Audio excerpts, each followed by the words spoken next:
I just played an ad. That's not good enough for you?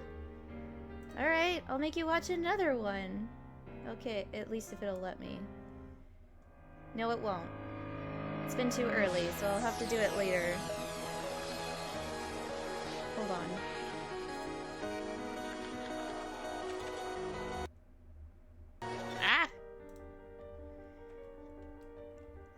immediately redeems playing an ad, and it's like, I just played an ad for you, but I mean, if you want me to play one again, I can in a minute.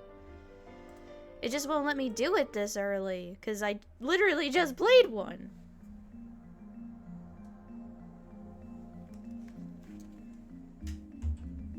Alright, hold on. I gotta get my... Wait, my door is closed. Okay, never mind. We're good. No one needs to know the interior of my house. That is for me and me only.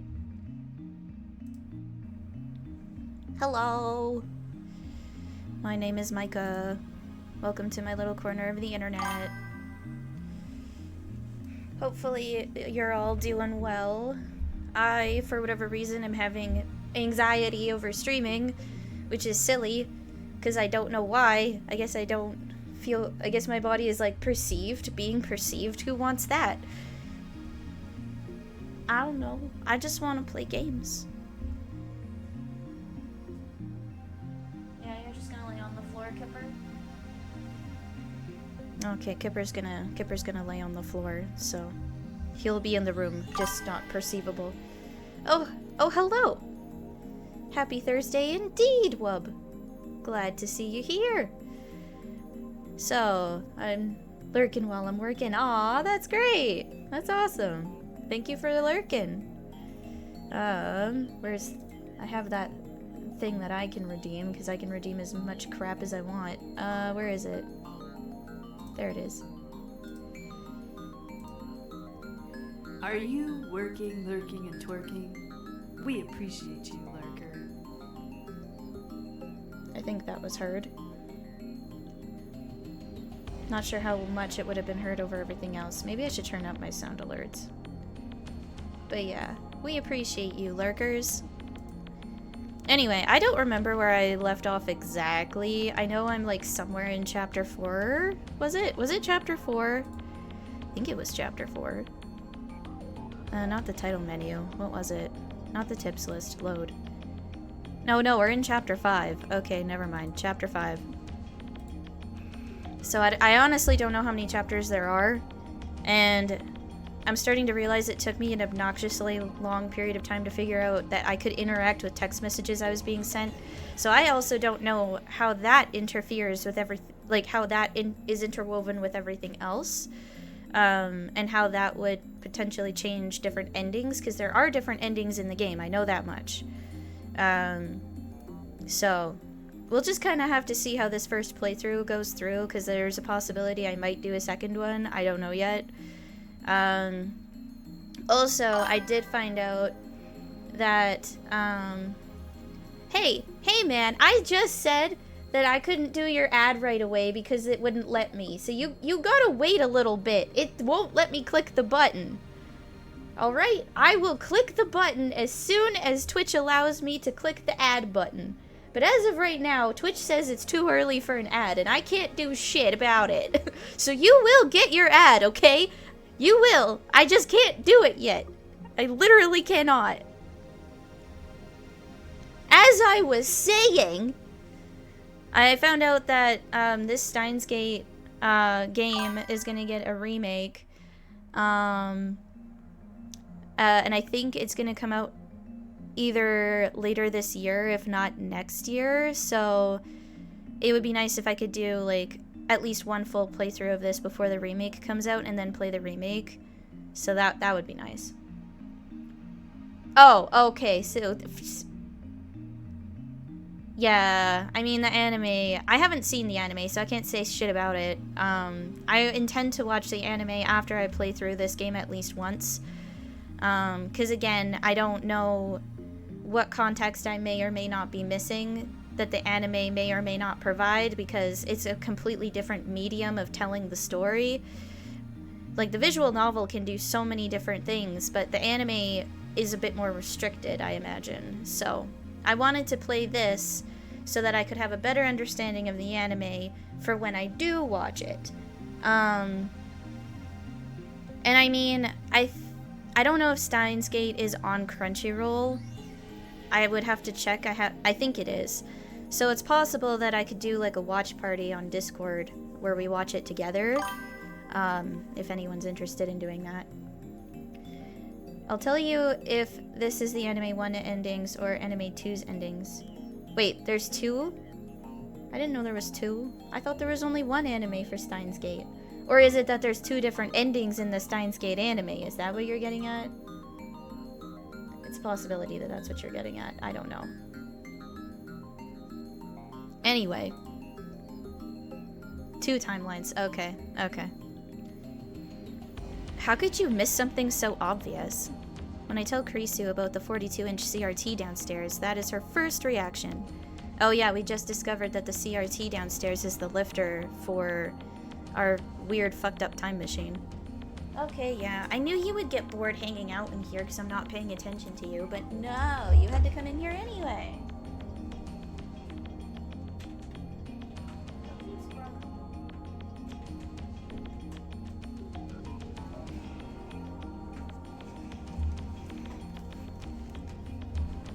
Alright. Why are you blaming me? I'm not blaming you, I'm just disappointed that nobody, including myself, noticed. We missed the forest for the trees. To summarize, just now when the phone wave named Subject to Change shook the building, the 42-inch CRT was on. But when Mr. Braun turned the TV off, the shaking stopped immediately. The discharge was interrupted. I put a banana in just to be sure. Nothing happened. I'm glad. We shouldn't waste food. Nobody replies to Mayuri's off-point statement. We're busy reading about cathode ray tubes on the internet. Or cathode? I think it's cathode. I think that's how I was supposed to say that. It doesn't take long before we find something interesting. A cathode ray tube has a component called an electron gun, which uses extreme heat and a strong electric field to accelerate electrons and turn them into a beam. The electron beam striking the TV screen's phosphor layer is what generates the picture. An electron gun could certainly work as a lifter. We found the answer. The electrons emitted by the 42-inch CRT are holding the phone wave's black hole open, and the discharge phenomenon is the result. So the reason we can't use the phone wave at night is because the Brontube workshop's closed? The Brontube workshop doesn't have especially strict business hours, but it's usually open from around 11 a.m. to 7 p.m. That matches up perfectly with my observation that the phone wave, named Subject to Change, only works between noon and 6 p.m. The few instances it hasn't worked during that time frame can be explained by the TV being off. But how can a cathode ray tube emit such a strong electron oh god, that was such a painful sentence that I did not read so well. Okay, let's try that again. But how can a cathode ray tube emit such a strong electron stream? It's not about having a strong electron stream. If stronger were better, CERN would have solved the lifter problem long ago. I see, so it can't be too strong or too weak. By freak coincidence, the 42-inch CRT's electron gun appears to have exactly the right level of electron discharge. That's the only explanation. Somehow, the conditions here were perfect to create a time machine. Frankly, it's a miracle. No, Christina, not a miracle. This is the choice of Steins Gate. Rather than glare at me as she has so many times in the past, Kurisu shoots me an exasperated smile. Whatever it is, it worked. Mayuri looks up from her costume with a question in her eyes. So, what do we have to do to complete Super Phone Wave-chan? Now that we've found the cause, there's nothing left to hold us back. We can safely conclude that time leaping is possible when, and only when, that television is on. We should probably test it, right? And there's still the final check of the phone wave to do. You're right, Okabe. What? Go downstairs and turn that TV back on. Ha ha ha, that's hilarious, Christina. Allow me to dub that Mission Impossible. I'm not going back down there. My head still hurts from last time. Next time, I doubt I'll make it out alive. Whatever, just go already. Kurisu orders me with a sour look. It's like I'm the assistant here. If anyone can do it, it's you. You made an amazing discovery just now, didn't you? Assistant, mine. Have you finally recognized my greatness as a mad scientist? No. Damn, that was harsh. Oh, whoops. I was supposed to flatter him so he'd feel like going, right? Yes, you're an amazing mad scientist. It's too late! Anyway, now that we found the lifter, the time leap machine is 99% complete. Krisu's expression suddenly turns serious, but I can see the hunger in her eyes and the flush of excitement on her cheeks. She knows that we stand on the threshold of a new age in science, and she cannot resist the lure of the unknown. She's a true scientist, no doubt about it. It's your dream, isn't it, to invent a time machine? Our dream. I've never really thought about it that way. But she's right, my hands are shaking. Not from fear of Mr. Braun, but from excitement. I will become the undisputed Lord of Time. With that power, I will shatter the system and chaos will rule the... Okabe. Krisu interrupts my speech. I wasn't asking Hoenn Kyouma. I was asking Okabe. She spears me with her gaze. I meet it head on. After a few moments, I feel my mouth curve into a smile. I'll do it. Leave it to me. With that, I head downstairs. A cracked skull and an empty wallet are a small price to pay for science. Krisu and Daru send me off with applause for some reason. Mayuri's the only one who looks worried, but I pat her head in reassurance. Oh god, he's probably gonna die.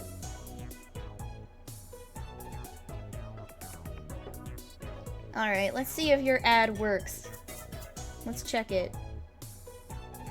Alright, here we go. We're doing an ad only because it was redeemed, not because I typically do ads this early. Got it?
Okay, and that was the ad. Hope you enjoyed.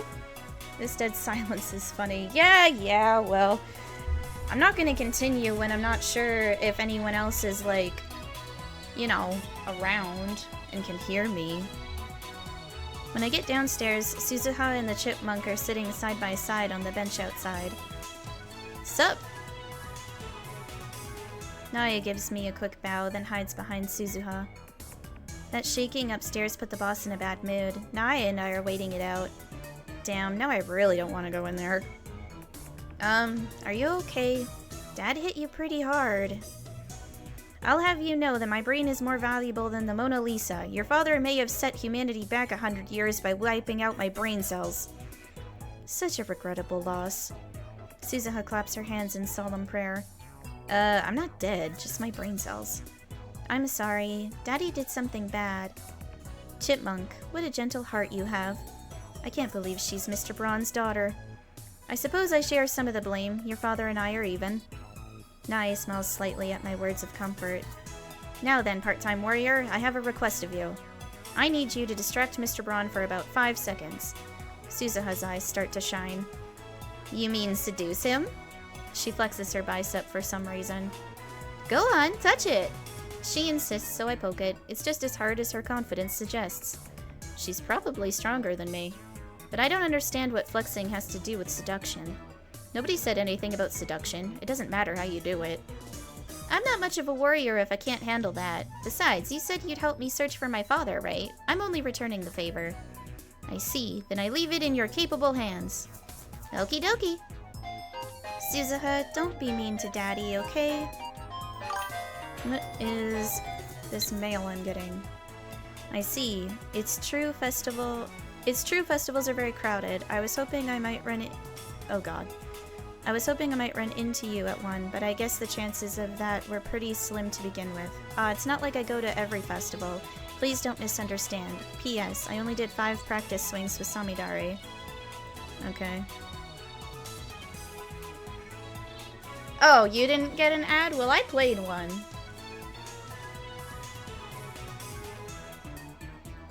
I don't know. I did play one, so it played.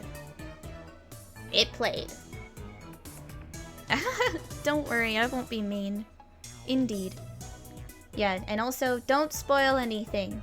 This is my first playthrough. I've never played before. No spoilies. I will time out spoilers. I want to complain that he's the one being mean, but I just said we were even, so I refrain.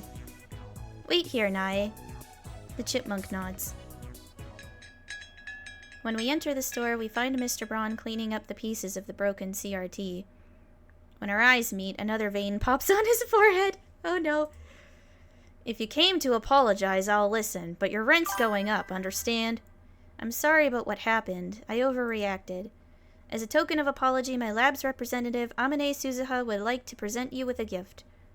Boss, get ready! With a vigorous shout, which in no way seems appropriate for seduction, Suzuha whips off her jacket and...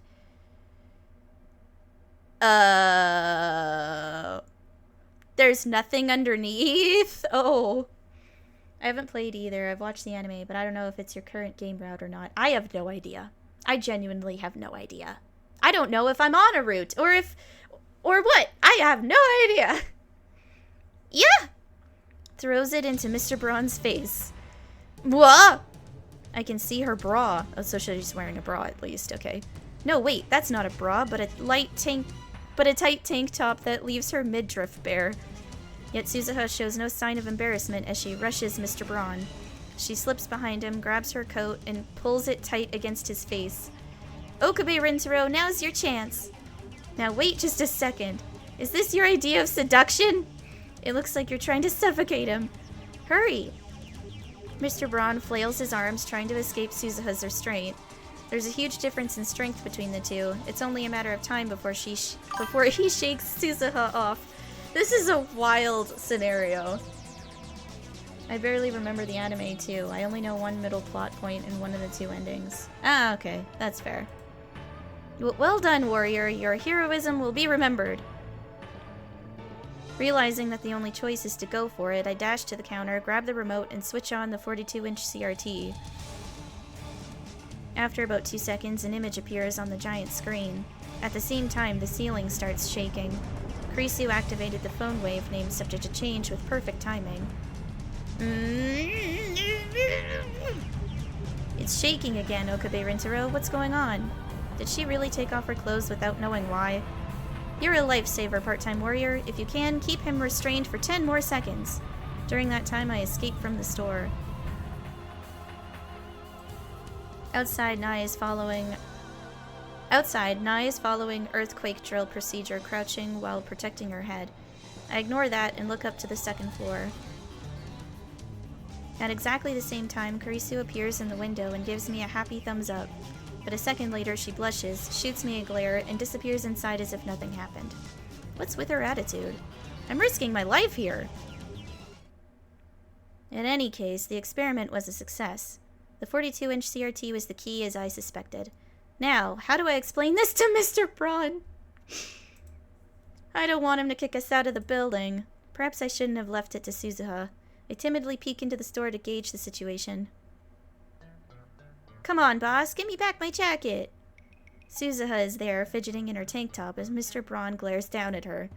Shut up, I'm confiscating this. You pervert!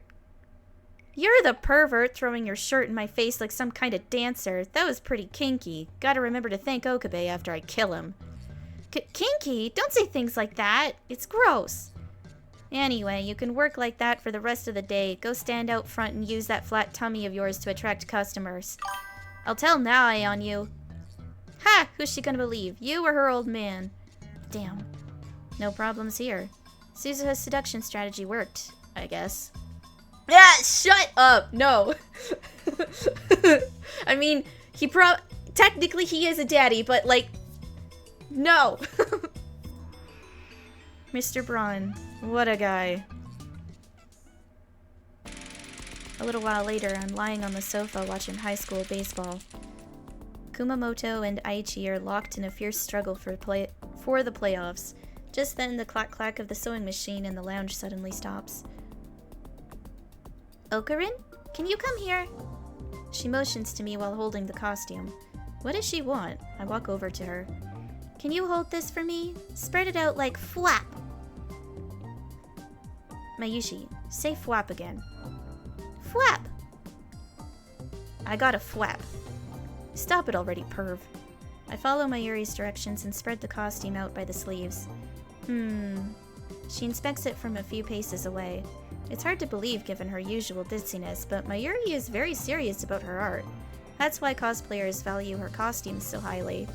The costume I'm holding now is custom made for Lukako. I thought Lukako was against it, but I guess Mayuri managed to persuade her. Okay, thanks. Mayuri looks tired. She's been working all night. But that doesn't dim the brightness of her satisfied smile. Finished! It's done? Yep, I finished before Chris-chan. We were racing. You win, Mayuri. Congratulations. Damn you, assistant. She treats me and Daru like garbage, but Mayuri gets the sisterly touch. Actually, I'm just about finished, too. Kurisu connects the 2 cords she's holding. Done! Celebration is in order. But nobody cheers. It's a tie. Man, I'm tired. I want Ferris-tan to comfort me. Honestly, I don't feel like cheering either. Ah, no. Like, if I do watch the anime, then, I might do it as a watch party on Discord at some point. And it's not because I'm tired. We worked around the clock for 3 straight days to finish the time leap machine, but now that it is complete, I realize that part of me never truly believed it would happen. I feel my enthusiasm cooling rapidly, the fire quenched by one stark question. What do we do with it? I look at Kurisu. She too seems less than enthused. We may have created a monster here. I look at the improved phone wave name subject to change again. The biggest change is the headgear attached to the X68000.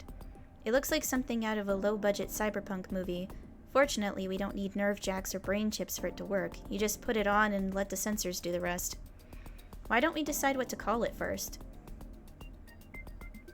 I vote Heavenly Express. Phone Wave 3rd Edition version 1.00. Silly hat Phone Wave-chan. No consensus. You guys have too much free time. Does that mean you're abstaining from the vote? Time leap machine. That's terrible. Come on, simple is best, right? I mean, that's what Okabe's been calling it for the past 2 days.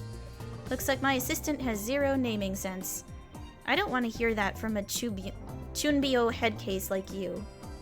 Is my phone ringing? No, it's just buzzing because of notifications. Okay. Ho ho! So Maki says she knows the word Chunbyo. I sense your otaku level is quite high. I heard it from a friend. I have no idea where it comes from. Ha! A bald-faced lie. She should just confess to being an at-channeler. Kurisu meets my grin with an icy glare. It's up to you, Mayuri. Choose one. Whenever the lab is divided on a name, the right to decide belongs to Mayuri. I think Time Leap Machine is fine. Silly Hat Phone Wave-chan is super close, though. Somehow I knew she'd say that. Like I said, simple is best. Mayuri gets it. I want to object, but it's an unwritten rule not to complain once Mayuri's made a decision. Very well, Time Leap Machine it is. Assistant, explain for us all how the Time Leap Machine works. Oh, for Mayuri? I do think that it's at least I think I'm doing the voice justice, because, like, she seems like a high-pitched, ditzy sound, and so I'm trying to go for that. Oh, perfect! That's awesome. I know the basics, but I want to hear details. Kurisu nods and stands in front of the whiteboard. In short, this device converts memories to data and sends them to the past. Let's begin with what we all know. By freak coincidence, the phone wave is able to produce ring singularities, much like John Titor's time machine. Through the ring singularity, we are able to send up to 36 bytes of data to the past. The signal can only be received by phones. While that does limit the range of effect, it also removes an element of uncertainty from the equation. Okay. Unlike D-mails, memory data is sent in the form of a phone call, so we will be using a phone number, not an email address, to set the destination. The ring singularity is made naked and stable by a device known as a lifter. In our case, that's the 42-inch CRT downstairs. She's explained the basics. Next, she'll explain the modifications she made to turn the phone wave, named Subject to Change, into a time leap machine. The phone wave now has headgear attached. This headgear records the nerve impulses in the temporal lobe of the brain, specifically the CA3 region of the hippocampus where memories are stored. Okay, hold on. I need that tips list for that. The hippocampus is divided into three histological sections, CA1, CA2, and CA3. CA refers to the name given to the hippocampus by anatomist Guérin-Guiot in 1742. Cornu Ammonis, the horn of Ammon. Okay then. 1742, huh? I didn't think that we would have known parts of the brain like that early. I feel like it would have been, like, I thought it was going to be like much later in time. But I guess not. Then using VR technology, we encode the nerve impulses into electrical signal data. It comes out to approximately 3.24 terabytes. 3.24 terabytes is less than I expected. We're talking about the entirety of a person's memories. By the way, we'll set it up so that the data decodes automatically after a certain amount of time. Anybody well-versed in programming can do this. I had Hashida make the code. Anyway, next we send the memory data through the net to the LHC in France. This building has a direct line to CERN for some reason, so we can transfer data at insanely high speeds. Petabytes worth of capacity. I don't even know what a petabyte is. How long does it take to send 3.24 terabytes of data? We have 64 direct lines in parallel, so if we send it in 64 parts, it should upload in about 45 seconds. That's pretty fast. Next, we hijack the LHC, create a mini black hole, and use that black hole's supergravity to compress the data into 36 bytes. 1024 terabytes. Oh. Okay. That's one hell of a squeeze. Will the compression take long? It's practically instantaneous, 23 milliseconds or thereabouts. We're using a black hole after all. By the way, the compression only holds in the immediate vicinity of the black hole. Once the data leaves that area, it will begin to decompress on its own. This too takes 23 milliseconds. It has to make it back to the X68000 and into the phone wave within that window. It's only 36 bytes, shouldn't be a problem. Continue, Christina. While the data is being compressed, we use the phone wave to generate a Kerr-ring singularity. When the electron discharge phenomenon occurs, we take the 36-byte data, patch it in, and send it to the past. This part is just like a D-mail. The data travels to the specified time where it arrives at the recipient's phone. By now, 23 milliseconds should have passed, so the data will be fully decompressed. Next, the decoding program runs, converting the data back into nerve impulse signals. These signals are discharged from the phone's earpiece at approximately 0.02 amperes, a pretty weak charge. If the recipient has the phone to his ear, they should go straight into his brain, assuming he answers his phone. If he doesn't, the transfer fails. Fortunately, we lose nothing but that copy of the memory data. Why a phone call instead of an email? Because we need the recipient to put the phone to his ear, otherwise the signals won't reach his temporal lobe. She indicates the side of her head. In this area, you have the frontal lobe and temporal lobe of the brain. As I explained before, the hippocampus where memories are stored is inside the temporal lobe. The phone sends out electrical impulses that pass through the temporal lobe and into the hippocampus, overriding the recipient's memories. At the same time, the phone sends impulses that stimulate the frontal lobe as well. This is important. Remember that the frontal lobe is responsible for sending retrieval signals to the temporal lobe. This is how you remember things. By stimulating the frontal lobe, we force it to send retrieval signals keyed to the new memory data.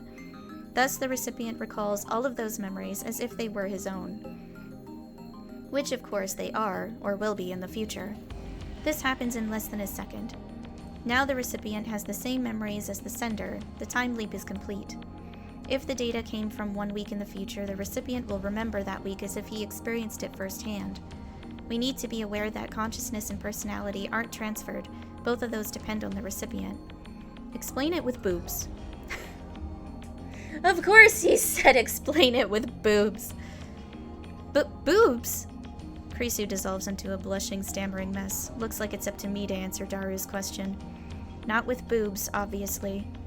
Let's say we send your memories to you in grade school. Right now, you're some kind of omnisexual pervert who thinks inanimate objects are hot, but in elementary school, you were still an innocent child. I was a boring little bastard who did nothing but study. What of it? Basically, that little bastard would suddenly have all your perverted memories, but his personality wouldn't change. It's not like you'll become that famous anime detective with the looks of a child and the brains of an adult. Oh, wait. I think that's Detective Conan that it's referencing there, isn't it? Because that sounds right to me.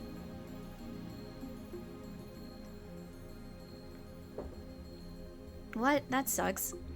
This isn't like the time leaping you see in sci-fi novels. We aren't yet capable of transferring personality and consciousness.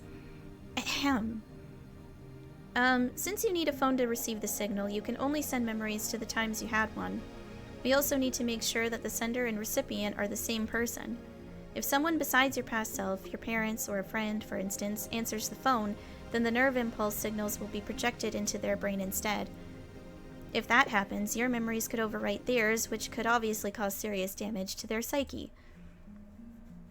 Krisu ends her explanation and takes a short breath. The lab falls into silence. I exchange glances with Krisu and Daru. I look at Mayuri, but her expression is blank. I guess it was too complicated for her. So, I clear my throat. It's time for the million-dollar question. What do we do with it? Do with what? The time leap machine, of course. What do we do with it? For once, my assistant has nothing to say. I already know that she fears we've created a monster. Honestly, I feel the same way. After a few moments, Krisu finally speaks. It's too much for us to handle, that's for sure. The safest thing would be to hand it over to the government for professional research. I can tell that she's not pleased to have reached this conclusion. She obviously would prefer to experiment with this technology. After all, it's humanity's first time machine. We've finally taken our first steps towards godhood. I'm sure that the nations of the world would pay billions for just one look at our machine. The possibilities that it represents are limitless. It just doesn't feel real. Mayushi doesn't get it. That's because you didn't work on it, Mayushi.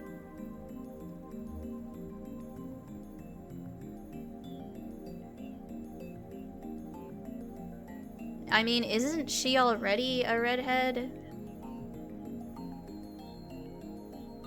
Or are you talking, like, in a live action or something? Oh, right!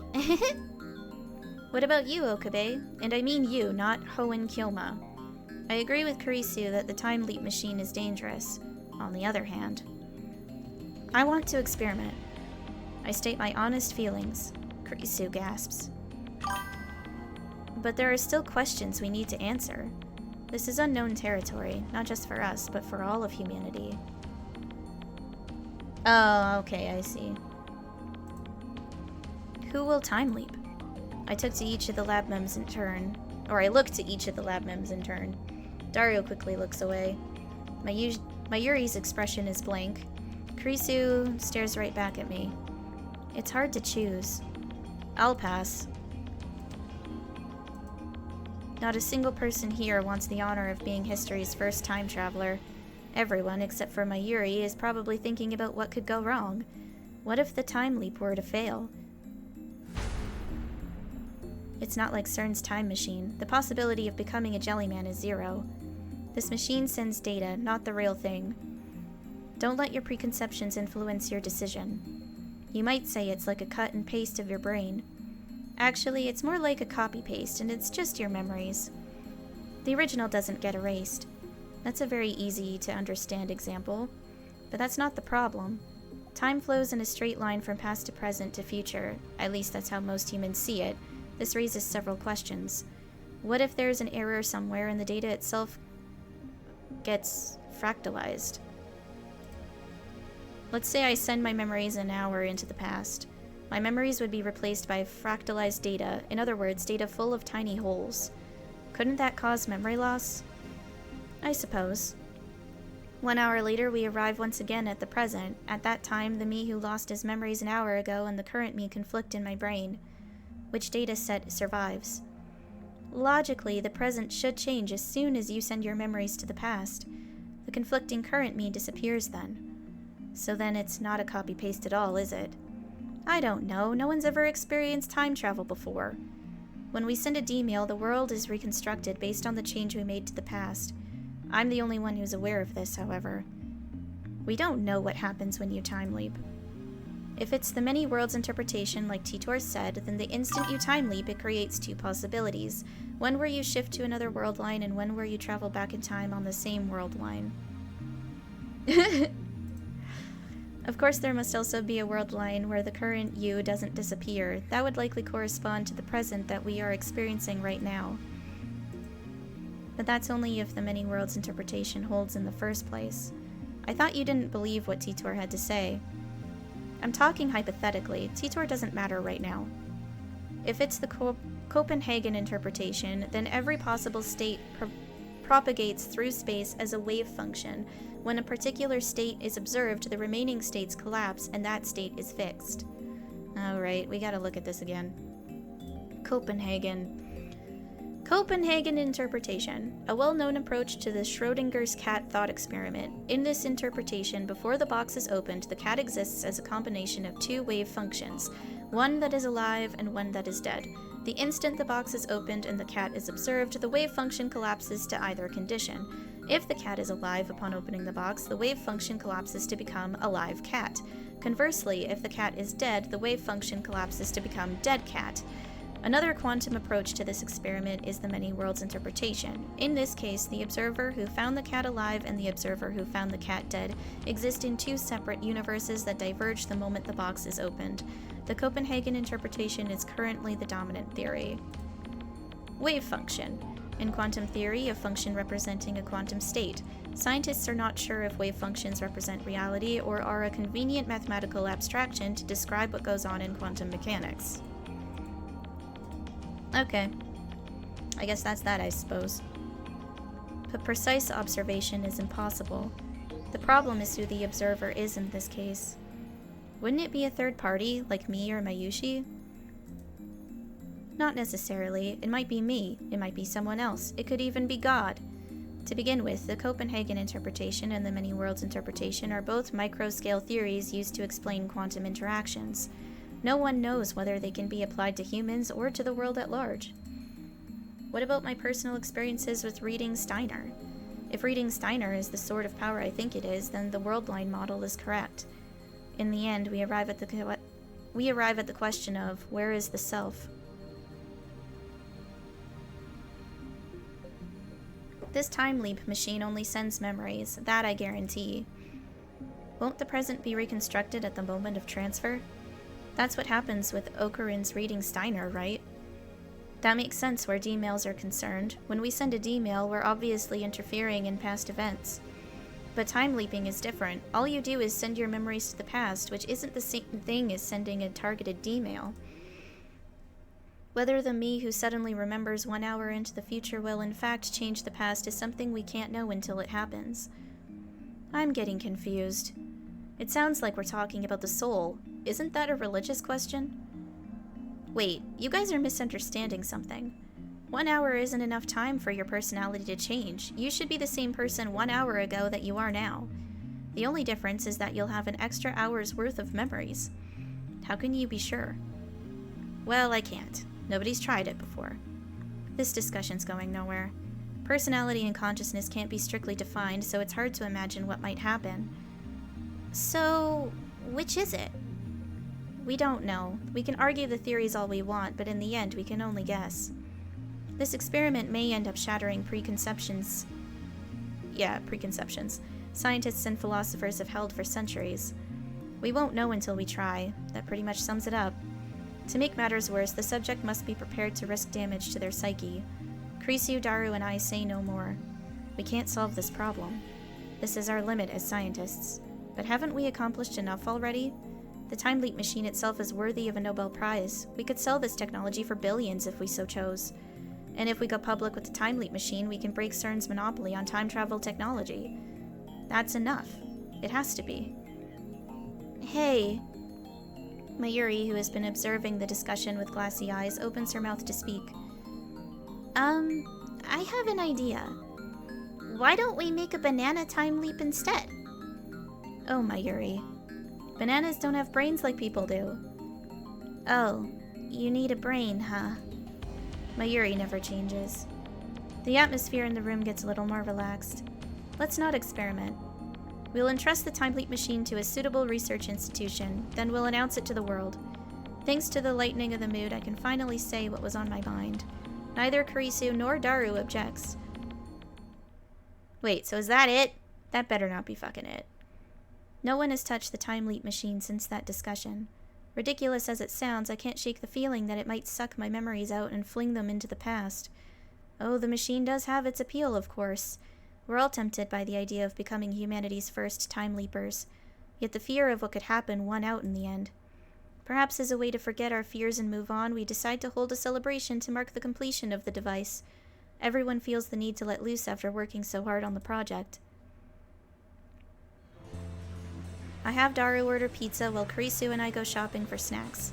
Akiba has always had a lack of supermarkets. That hasn't changed even with the anime stores gone.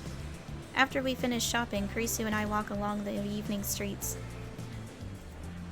She looks like she's got something to say. She keeps stealing glances at me. Are you upset? Upset? She frowns, like she didn't expect that question. Finally, she faces this way. About our decision not to attempt a time leap experiment. No, I'm not upset. Humans are temporal beings. That's a Heidegger quote. I was actually relieved when you made the decision not to use the machine. If you hadn't been there, I might not have been able to stop myself. Thank you. What's this, gratitude? Does she have a fever? I put my hand to her forehead to check. Kurisu twitches. What are you doing? You're talking like an assistant for a change. I thought you might have a fever. I drop my hand. I'm not grateful to you or anything, okay? Her voice is louder than it should be, and several people glance at us. Kurisu blushes and hangs her head. If Daru were here, he'd probably get all excited and say, "A real tsundere, sweet!" Tsunderes are probably my favorite when it comes to an anime trope, I'm not gonna lie.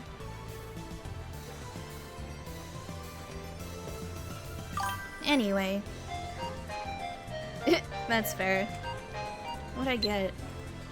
Don't forget what Titor said. Oh great, what do you mean? Kurisu clears her throat and returns to her usual sour expression. That thank you was just a formality. Don't get me wrong, okay? Of course, I only did what I had to. I am the founder of the feature gadget lab Hoenn Kyoma. My first priority is to protect the welfare of my lab members. So I have no need for your thanks. And yet you always talk about plunging the world into chaos. You are my allies and the world is my enemy. I'm speechless. You're too self-righteous. You say speechless, yet you're speaking?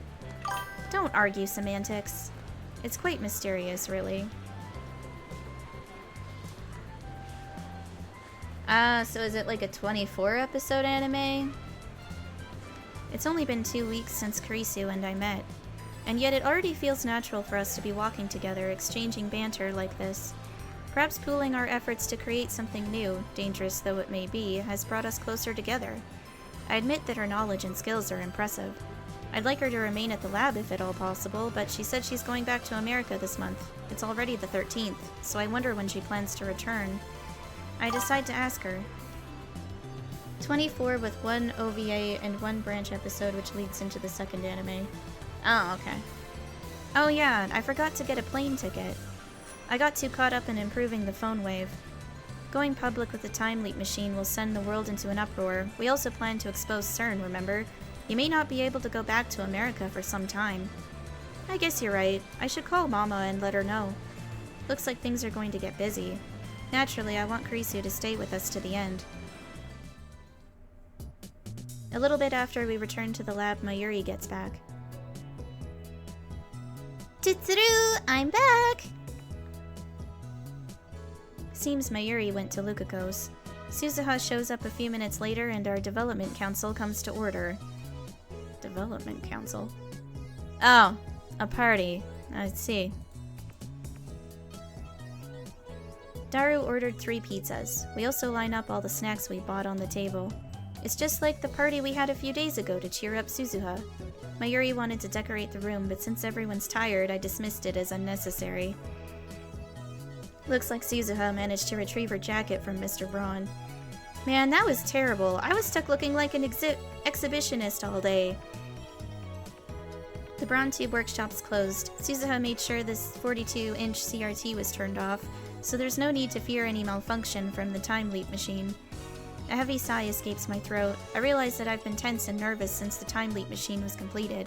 Now I can finally relax. The topic of the time leap machine has become taboo. Even Kurisu doesn't bring it up during the meeting. Daru, why did you order the exact same pizza as before? I opened the pizza boxes to find the exact same ones he got for Suzuha's party. Because I like it. Naturally, I'm not amused. Okarin! I called Ferris-chan and Luka-chan, but they said they couldn't come. Oh, do they have plans? Ferris-chan has a Rainet tournament. Crap, I should have gone to cheer. How careless of me. And Luka-chan seemed embarrassed for some reason. Maybe she thinks you'll make her wear a costume again. You still haven't convinced her to cosplay? Then what was the point of completing the costume? She said it was embarrassing. I keep telling her cuteness is justice, but she never listens. Cuteness is justice. Is that what they say? You're cute too, Chris-chan. Huh? Eh? Kurisu doesn't know how to react. She blushes and Mayuri starts teasing her like a drunk old man. There's no alcohol at this party, of course. Hey, Komima's coming up. Wanna go? I can't make something new, but I have a costume of post-awakening Sarah from Blood Tune I made last year. I think the size is just right for Chris-chan, too. Me? Cosplay? Bisexual panic, right? Kurisu looks conflicted, then she murmurs, I'm sorta interested. She sure could have fooled us before, pretending to have no interest in otaku culture. But I refuse to do it in public, though. You don't have to show anyone, but eventually you'll want them to see. The cosplay demon compels you. The cosplay demon? That reminds me, Chris-chan, you're always wearing that cute uniform. What school is it from? Oh, this? Kurisu lifts up her necktie. I attended Aya Main for about 2 weeks. I modeled this outfit after their uniform. Aya Main Women's Academy, a private school for girls in the Kudanshita neighborhood of Tokyo. An academic powerhouse, Aya Main is a popular destination for foreign exchange students. Oh, okay. Oh, their uniform is really cute, but you made it even cuter. You might have really good design sense. I'll bring the costume tomorrow, okay? Will you try it on then? Sure. Looks like Kurisu approves of the cuteness is justice philosophy. When's the photo shoot? Good to know you're still a pervert, Hashida. Come on, it's Bloodtoon Sierra. She's got Panmoro going on. Panmoro? It means her panties are completely exposed. No way. It's okay. You might not know this, but last year there was a really popular saying. They're not panties, so it's not embarrassing. It's plenty embarrassing, trust me. Wear it, okay? It's a promise. Maybe you shouldn't bother. Suzuha speaks, her tone sharp. Oh no, it's fine. As long as you don't say nothing, it's fine. No spoilers. She's scowling at Kurisu again. Suddenly, the atmosphere in the room changes. Why is it like this between these two? Don't answer that! You're asking for trouble by trusting Makise Kurisu. What's that supposed to mean? Naturally, my strong-willed assistant isn't one to back down from a fight. Sparks fly between the two girls. I've been meaning to ask, did I do something to you? Not to me, but I know everything you have done. What do you mean? I've done nothing to be guilty of. Perhaps, but I know your true nature. Wow, you can see into my heart? That's groundbreaking technology. I'd love to hear how it works. It's not science. It's a prediction. So you're just making it up. I know. Uh-oh, we've got a situation here. Okarin. Mayuri clings to me with teary eyes. Stop them from fighting. Heh, this looks like a job for the one and only Hoenn Kyoma. I insert myself between the two girls. Break it up, you two. I, Hoenn Kyoma, shall decide this dispute. They both glare at me. Although I'm afraid for my life, I harden my resolve. The mission must succeed. First, I focus on Kurisu. Assistant, I didn't raise you this way. You didn't raise me at all. If you want to become a true mad scientist, you must learn to keep your emotions in check even as you cackle your way to victory. Nobody asked you. I'm already a scientist. Next, I switch focus to Suzuha. Warrior, your enemy is CERN, remember? You must conserve your strength for Ragnarok. I warned you before, Okabe Rintaro. Makise Kurisu is a threat. What? You're going to mention that here? Now? Oh, what's this about, Okabe? Their eyes are like laser beams boring into my skull. I want nothing more than to flee for my life. But Mayuri is watching me anxiously. I need to defuse the situation. Wah-ha-ha-ha-ha! Looks like neither of you is willing to back down. So be it. Fight to your heart's content. Fight until there is no more fight to be had. Then share a manly handshake by the river and let friendship blossom. But in the future, when it comes time for you to venture out into the real world, I hope you remember one thing. Nobody likes a mood killer. Shut up! Getting yelled at by both of them at the same time sends shivers down my spine. It's coming. I quickly seize my right arm. Gah! Why now of all times? Calm down, right arm of mine! I turn around and head back to Mayuri. I'm sorry, Mayuri. At this rate, I'll end up hurting those two. I have no choice. The rest is up to you. Jeez. Mayuri puffs her cheeks out and goes over to the two girls. Guys? Mayushi doesn't like it when you fight. Let's all get along, okay? Hearing this, the two combatants reluctantly comply. I expected this would happen. Mayuri is the oil that keeps the gears of this lab churning along. The throbbing in my right arm dissipates.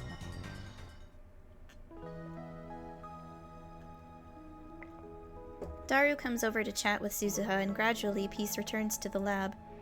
Kurisu is in the development room making a call, probably to her mother in America. I sit on the sofa and watch TV while sipping Dr. P. The TV is running a game show where contestants guess the prices of popular items at high-class restaurants. Mayuri sits down next to me. She peels a banana and begins eating it. Hey, Okarin. Mayuri slowly looks around the lab, smiling all the while. It's been really lively here these past few weeks, huh? Yeah, I guess it has.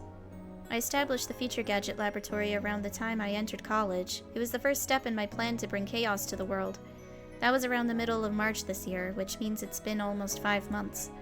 Not half a month after it was established, Mayuri showed up, I'm still not sure why, and became a lab mem.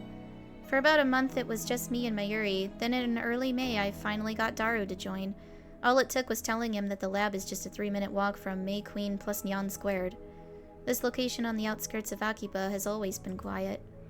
Mayuri isn't the type to object to every little thing like Kurisu, nor the type to make dumb jokes like Daru, so the lab was very peaceful back in those days. It was quite a pleasant place to be. And now the lab mem count has increased to 8. It happened in the blink of an eye, or so it seems. They didn't come today, but Lukako visits occasionally, and Ferris is a familiar face at May Queen plus Nyan Squared. Or at least she was before May Queen disappeared. I remember feeling out of place the first time I came to Akiba, but now, it's like a second home. It's fun! Mayuri too seems pleased by the increase in lab mems. Now that there are 8 lab mems, Mayushi thinks it's getting a little cramped in here. First, we don't have enough chairs. The sofa only has room for 2. Then there's Daru's personal desk chair. Those are the only chairs in the lounge. There are some pipe chairs in the development room, but they need to stay there. We should buy more. Do you have money, Yokarin? New chairs will take all my savings. Then I need to get a part-time job again. I guess you can use some of my salary. We need a new microwave too. Otherwise, I can't warm up my juicy chicken #1. Yeah, sorry about that. Cutting off Mayuri's chicken supply might actually kill her. But Mayuri, when we turn over the time leap machine, the reward money will solve all of our problems.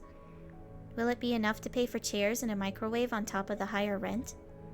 It'll be enough. More than enough. Wow, that's great, Okarin. Why are you so happy? Just look, we've made so many friends. There's Daru-kun, Chris-chan, Luka-chan, Suzu-san, Moeka-san, Ferris-chan, Braun-san, Nae-chan, and more. She gazes wistfully into the distance. In the spring, when you started this lab, you seemed so lonely. But now you're fine. You don't need to be your hostage. You don't need me to be your hostage anymore. What do you mean? I try to ask, but before I can finish, an urgent news bulletin appears on the TV. The subtitles read, "Terrorist bomb threat suspends Yamanote Sobu Keihin Tohoku lines." A bomb threat? Hang on, those lines all pass through Akiba. How is Mayushi gonna get home? Oh yeah, I should call him home. A bomb threat. I don't know why, but I've got a bad feeling about this. The music is sad, yeah. Only the lines passing through Akihabara are suspended, as if that were the target. Wait, could that be it? Could the bomb be at Akihabara Station? I get a cold feeling in my stomach. Okabe Rintaro, I need to know. You've completed the time leap machine, right? Huh? Well, yeah. Okay. I just remembered I've got something to do. I'm going out. Suzuha leaves the lab without another word. What's wrong with her? Suzuha's acting strange. Is it related to the bomb threat? Why did she just ask about the time leap machine? Something occurs to me. The 2 threatening emails I received. We're watching you. You know too much. Who sent them? And there's more. Words and images flash through my head. CERN. The LHC. Jellymen. The Z program. Government secrets. The organization. Men in Black. The Committee of 300. The Time Leap Machine. What did Kurisu say? We may have created a monster here. Taken separately, each of these elements was insignificant, but if I consider them part of a single line, they all point to one inescapable truth. We've come too far. Fear seizes my heart in an icy grip. I can feel anxiety eating at my brain. I can't breathe. Even though it's hot and humid, my body shivers. Should we run? Get out while we still can? We can't use the trains. What about the subway? Or would a taxi be better? Nobody's saying anything. Nobody's doing anything. What should we do? Suddenly, there's a softness against my hand. I look down to see Mayuri's hand holding mine. When I look up, I see worry written on her face. It's okay. I'm just being paranoid. It's all a coincidence. Tomorrow we'll get rid of the time leap machine. Then we can forget that all of this happened. Pretend it was just a dream. We never invented a time machine. I don't need money. As long as we can forget about today and welcome tomorrow, we'll be okay. Won't we? But my anxiety doesn't go away. I look over Mayuri's head at the entrance to the lab. The door is unlocked. Anyone could just waltz right in. I hear sirens wailing a few streets away. The bomb threat has Akiba in an uproar. Yet here in our corner of Akiba, it's so quiet. Mayuri squeezes my hand with her warm, slender fingers. I squeeze back.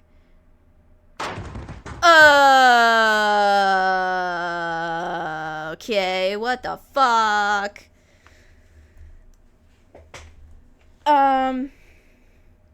What the fuck? The next thing I know, the door slams open. 5 men burst into the lab. No, that's okay. You didn't need to warn me. I need genuine reactions from this shit. Their movements are swift and sure, professional, and each of them is carrying a gun. They spread out just inside the door and aim their weapons at us. It all happens so fast, no one has time to scream. The men are foreigners, a mix of races, dressed casually in colorful shirts and shorts or jeans. But their arms are thick with muscle and their eyes are hard and cold as ice. 2 of them are holding pistols, the other 3 have assault rifles. AK-47s and Akiba? Is this some kind of joke? One thing is certain, these guys aren't tourists. Hands in the air, nobody move! The dark-skinned, crew-cut man barks an order. It feels like I'm dreaming. Did I fall asleep watching an action movie? This is the first time so many people have gathered in this room. Suddenly, the lab feels small. What an odd thing to be thinking at a time like this.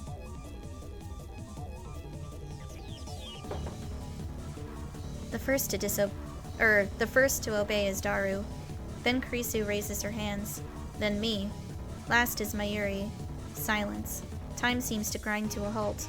The men say nothing, but their guns remain steady, muzzles pointed at us. On the TV, a comedian laughs. What is this? Are we on candid camera? Then I hear a new sound coming from outside. The sound of high heels. A woman is coming up the stairs. Are these men waiting for her?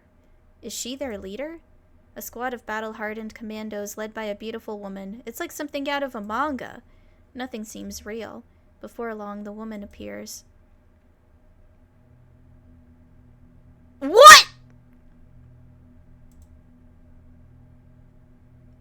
Kuryu Moeka, the part-time editor. The male demon, Shining Finger, who is never seen without her phone. Lab Mem number 5. Moeka? She's their leader? The least imposing woman I've ever met? Even now she doesn't meet my stare. Her eyes are aimed down at the floor. What's going on here? Moeka-san? We're taking... okay, what? Hold on. I need to... What? What? We're taking the time machine. As always, her words are barely audible. It's ridiculous, laughable. And yet I can't laugh. My heart is a jackhammer in my chest. The inside of my mouth is drier than a desert. I stay still with my hands in the air. Makise Kurisu, Okabe Rintaro, Hashida Itaru. The 3 of you will come with us. I don't understand. Why is Moeka here? I don't know, but I have to ask. What's going on here?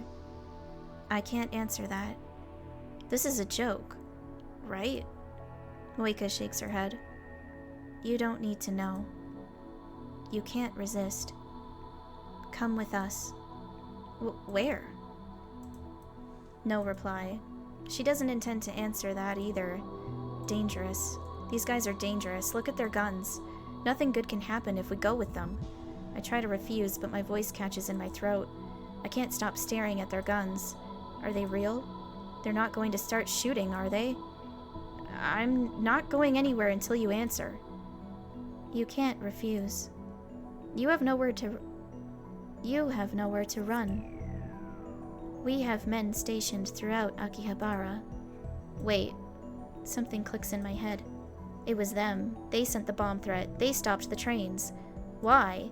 To keep us here? Just for that? I don't want to hurt anyone.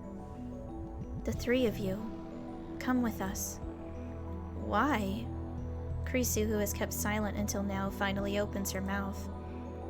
Why just the 3 of us? That's when I realized that Mayuri wasn't included in Moeka's demand. She only wants Kurisu, Daru, and me. I'm not answering your questions. Come with us.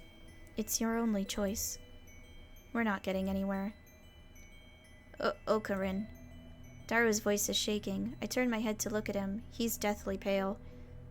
Don't you think we should do what she says? But unless she tells me the reason...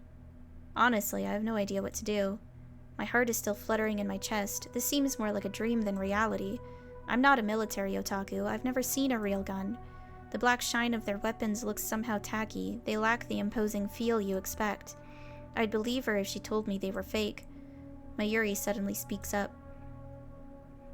Moeka-san, You're a lab mem too, aren't you? It's as if Mayuri asked my question for me. Moeka was a strange woman, but I welcomed her as a lab mem all the same.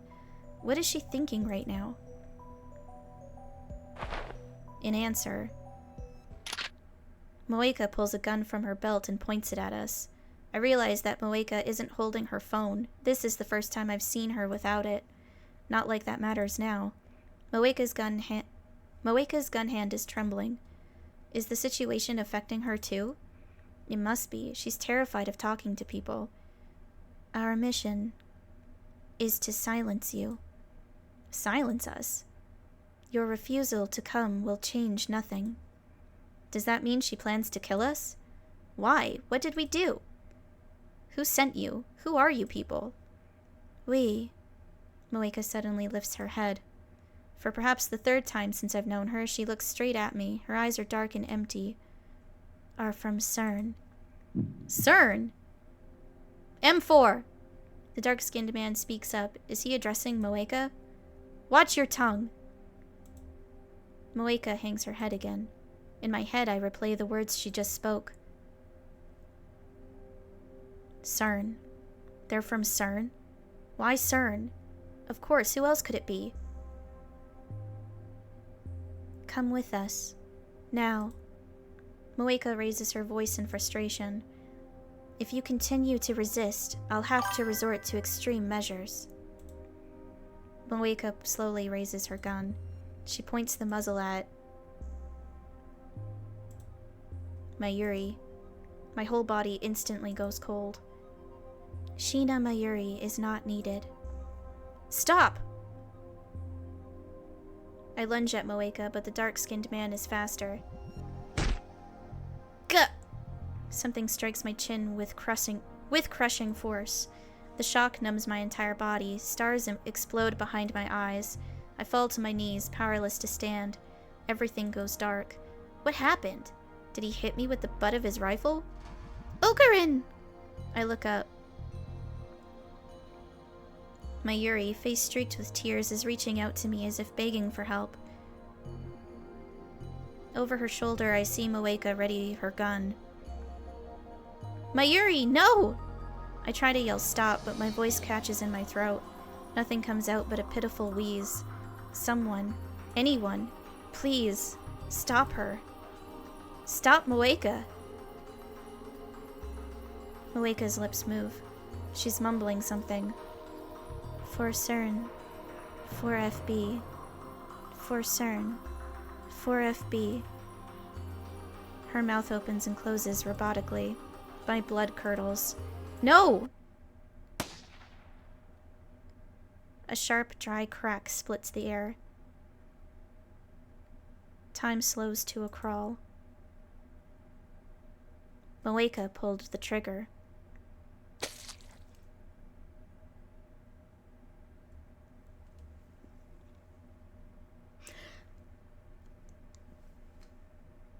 She was my favorite character! What the fuck?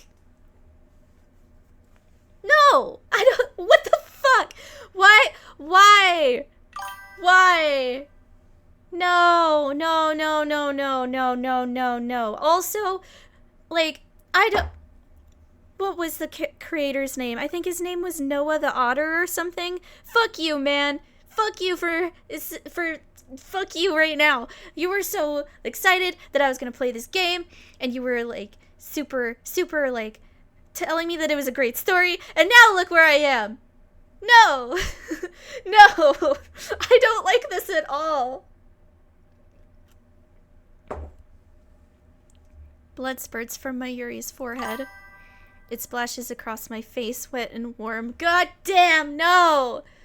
No! A story is only great because of trauma. I mean, yeah, but still, like, what the fuck, man? Her delicate, frail body falls towards me. I catch her. Her body is limp, like a puppet with no strings. Her head and arms dangle lifelessly. The smell of gunpowder fills my nose. And then the smell of blood. Wah! Daru clutches his head and falls to his knees, screaming at the top of his lungs. The sound jerks me back to my senses. In my arms, Mayuri takes one short, shallow breath. And then... Oh... Kari... Mayuri? No. No! She's dead. Mayuri's dead. Her face is covered in blood. Her blood stains my hands. It's warm. You three, come with us. No, it's Moeka. Never mind. You three come with us. Now. No more warnings. Resist, and we'll kill you too. I hear a voice, but I can't comprehend what it's saying. What is this? What's going on here? Is this a joke? We may have created a monster here. This is a dream, right? Right? I feel nothing. My mind is blank. I shake Mayuri's shoulder. Mayuri? Wake up, Mayuri. You'll catch cold if you sleep here. If you're tired, you can stay overnight. Or I can take you home if you prefer. We'll ride the train back to Ikebukuro together like we used to before Daru joined when it was just the two of us. Memories of her smile whirl through my head, 1,000 different smiles from 1,000 different occasions. If I look away, she'll disappear. She always disappears. But now, you're fine. You don't need me to be your hostage anymore. No, Mayuri, I still need you. Laugh for me. Like you always do. Greet me with your silly tuturu. Tell me it's a lie. Tell me you're alright. Mayuri?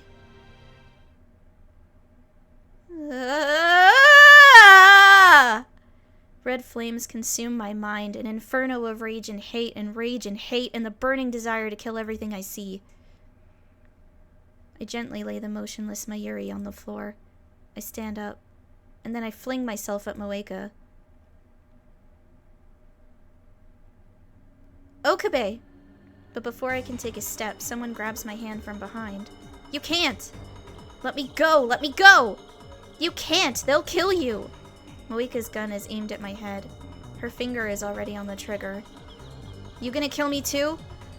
If you resist. Please, Okabe, do what she says, okay? Otherwise, they'll kill you too. I tear my hand from Kurisu's grip. My vision is a tunnel with Moeka on the other side. She won't get away with this. She killed Mayuri in cold blood. I'll do the same to her. No! Moeka pulls the trigger.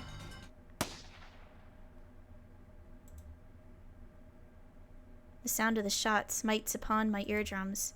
I feel a sharp pain on the side of my head. I nearly lose my balance again. But I'm still alive. What happened? I think she shot me. I think she shot me. I realize that Moeka's gun is lying at her feet. Beside it is a small stone. Someone must have thrown it and knocked her gun aside. Get down! Quit! Suddenly, Suzuha is there in the doorway, knocking one man down in the blink of an eye. Before anyone can react, she darts into another man's range and delivers a piercing elbow strike to his solar plexus. The man drops to his knees, gasping for air. The remaining men turn their guns on her, but she throws the incapacitated man towards them to block their aim. She then slides into the feet of the man at the rear, tipping him forward, and in a single smooth, flowing motion, drives her knee into the man's face as he falls. Who the hell? The dark-skinned man aims his rifle, but before he can fire, Suzuha snatches a stunned attacker's gun and shoots him. Gwa! Blood spurts from the man's hand. Without pausing, Suzuha leaps into the air and delivers a soaring roundhouse kick to his jaw. Enough! When did she get a fucking gun? The next thing I know, the 5 men are down and... Oh yeah, never mind. She took the gun from the other guy. I'm like, there's so much happening, I can't keep track. The next thing I know, the 5 men are down and Moeka's gun is aimed at Suzuha's face. But Suzuha doesn't back down. Her gun is trained on Moeka's neck. It's a standoff. Neither moves. Silence returns to the room. Who are you? 42. Suzuha's reply makes no sense. She glances at me. TV. What is she saying? Turned on. What? Suddenly, Kurisu springs up and makes a break for the development room. Don't move! That's my line. Tch. I suddenly realized the meaning of Suzuha's words. The 42-inch TV downstairs, it's on. She wants me to use the time leap machine? I look at Mayuri's body. She's lying there quietly. Her eyes are closed. They'll never open again. One of the men Suzuha knocked out starts to moan. If they wake up, it's all over. Suzuha looks at me again. Her eyes implore me to make my move. If I use the machine, I can avert Mayuri's death, but at the same time, it could fry my brain. Fry my brain? So what? What is there to fear? Mayuri is dead, shot in cold blood. This isn't right. I won't accept it. Then change it. Change the past. You have the power. Use it. I stagger into the development room.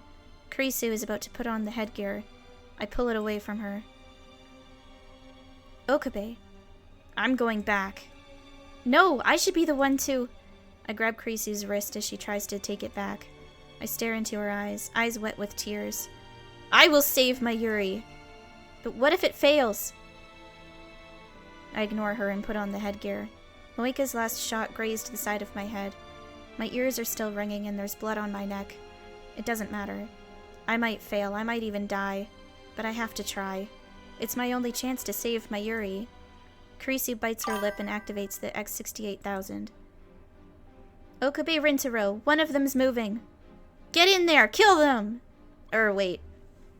That was Moeka, never mind. Get in there, kill them. Damn kids. The crew cut man staggers into the development room. Acting purely on instinct, I grab Future Gadget number 4, mode Snake from the shelf and flick the switch. White smoke instantly fills the room, rendering it impossible to see. Kill them! Ugh! Kurisu?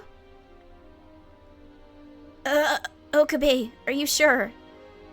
Are you sure about this? Really? Do it, Kurisu. Activate the machine. Ugh! Pain flares in my right arm. Was I shot? It doesn't matter. I see blue-white light shining through the smoke. The discharge is staring. The light rapidly grows brighter. The floor begins to shake. The singularity is open. I crouch down, holding the headset steady with one hand.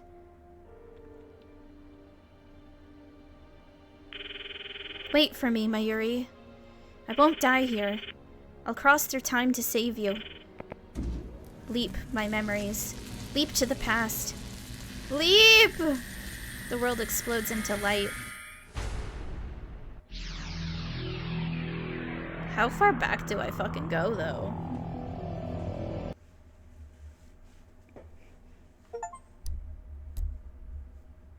Okay, well, we're in chapter 6 now. Mayuri? Mayuri? No matter how many times I call her name, Mayuri doesn't answer. Mayuri is standing in front of a grave, gazing at the sky. The grave belongs to her grandmother, who died when Mayuri was 11 years old. Her parents were always busy with work, so her grandmother was her only companion. I was close to Mayuri's family, so her death was sad for me too. At the wake, I expected Mayuri to break down and cry. She didn't. Instead, she spent the whole time gazing vacantly at her grandmother's memorial portrait. 6 months went by. I advanced to middle school, so Mayuri and I no longer commuted together. But whenever I passed the cemetery on the way home, Mayuri would always be standing there. Every day, rain or shine, she would stand for hours before the grave, staring wordlessly at the sky as if she could see her grandmother in heaven. In her hands, an old pocket watch. The watch had belonged to her grandmother. Mayuri always held it when visiting the grave. Mayuri? No matter how many times I called her name, Mayuri did not answer. Back then, Mayuri wouldn't talk to anyone. Not to me, not even to her parents. Whenever I saw her standing there, staring at the sky, I felt unease grip my heart. I mean, we can try. We'll see. It depends on how long my voice can last.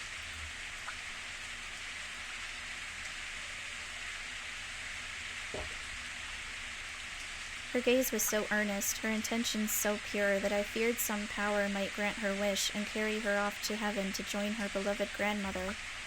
And so, to ensure that nothing like that happened, I made sure to stop by the cemetery every day. Maybe in another playthrough. That's kind of something I'm thinking about. I would stand next to the sky gazing Mayuri and call her name. Mayuri? But no matter how many times I'd call her, Mayuri wouldn't reply. The only sound in the lonely cemetery was the echo of my voice calling her name. It was raining that day, too. Mayuri had a light blue umbrella.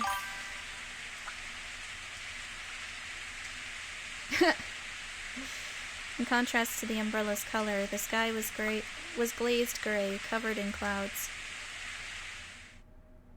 After a while, the rain stopped. Rays of light shone through gaps in the clouds, a stunningly beautiful sight. Rembrandt's rays, they are called, or sometimes the angel's ladder. Suddenly, a strong wind swept through the cemetery. It caught Mayuri's umbrella and carried it into the sky. Mayuri seemed not to notice. She kept staring at the sky. And then slowly, so very slowly, she stretched her hand out to the sky, as if to grasp the rays of light, as if her grandmother were reaching down to pull her up. And then she lifted herself on her toes. To me, it looked as if she were floating up towards heaven. Impulsively, I grabbed Mayuri's outstretched hand and pulled her into my embrace. In retrospect, my fears were just a childish fantasy, but at the time, I truly believed that Mayuri might vanish. I won't let you go. I won't let anyone take you away. I realized how embarrassing the words coming from my own mouth were. You're my hostage now, my guinea pig. It was the first excuse that came to mind. Before her grandmother died, Mayuri and I were fans of a popular TV series about costumed heroes battling evil. I particularly admired the villain, a mad scientist. I even got pretty good at mimicking his lines. Now I was doing it to hide my embarrassment. I could feel my face growing red, but I kept up the mad scientist act all the same. If nothing else, it was better than admitting my insecurities. There is no escaping me. Mwahaha, mwahaha. As I said this, I realized that Mayuri was shaking. Oh, she whispered. It was the first time in 6 months that I had heard her speak. Her voice was choked with tears. Mayushi's your hostage. I guess I'm stuck here, huh? She smiled happily. Tears fell from her eyes. And then Mayuri buried her face in my chest. Where am I? Who am I? I can't see. I can barely think. A terrible screech fills my head like feedback from a giant speaker. Ah! It penetrates my brain like 100 sharp needles, stabbing me right behind the eyes. I thought brains weren't supposed to feel pain. B. Ah! And there's more. I feel a shiver of pleasure beneath the pain and a terrible itching like my body is on fire. Kabe! I want to crack open my skull and tear out my brain. I want to scrape out my soft gray matter with my fingers and eat it. That's a fucking... okay. Obe! The result on my brain is driving me crazy. Who am I? Okabe, what's wrong with you?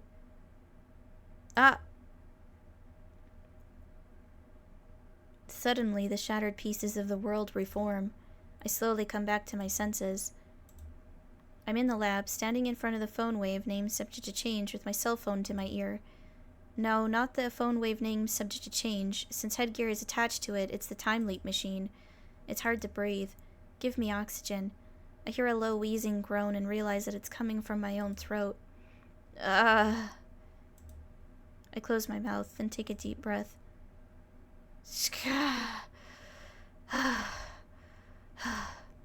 The insides of my throat feel like they're burning. I resist the urge to cough and continue filling my lungs with air. I notice that I'm drenched in sweat.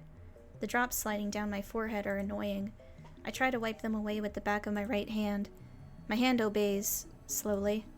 Something is off. It's like my body and my mind aren't totally in sync with each other. Almost as if this isn't really my body. As if my nerves aren't communicating properly with my extremities. I try blinking slowly. This might just be my imagination. Could this be exhaustion? I haven't slept much lately. I try to move my hand again. There is no disconnect this time. This is my body. Okabe, are you listening? A familiar voice. I turn around slowly. Krisu is there. She stares at me, perplexed. What was all that screaming for? What is she talking about? Are you sick? I try answering, but my voice doesn't work too well. Even more bewildered, I clear my throat several times. No, I'm fine. Then get ready to go already. We're going shopping, remember? Shopping? For what? I search my memories. The moment I do, images appear in my mind like a string of exploding light bulbs. Humans are temporal beings. But now you're fine.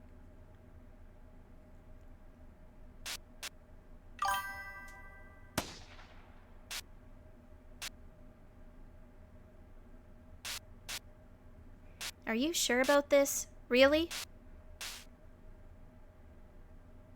I remember now. I used the time leap machine. You'll remember the future. That's right. What am I standing around for? Where am I? Huh? I grab Krisu's shoulders and pull her close. What time is it now? What month? What day? Hey, that hurts. Calm down. How can I be calm? Shopping? You said we're going shopping? Which shopping trip is she talking about? Daru was sitting at his computer staring at us wide-eyed. Daru, what day is it? What time is it? Well, it's the 13th, a little past 5. The 13th, a little past 5. Did it work? Did I manage to time leap in the middle of all that chaos? Did my memories really jump through time? Does that mean I've leaped into my past self? Is there a chance that it was all a dream? Thinking back, forward, it doesn't seem real. Commandos breaking into the lab, it's like something out of a Hollywood movie. But the sight of Mayuri, broken and bloody, is burned into my eyes.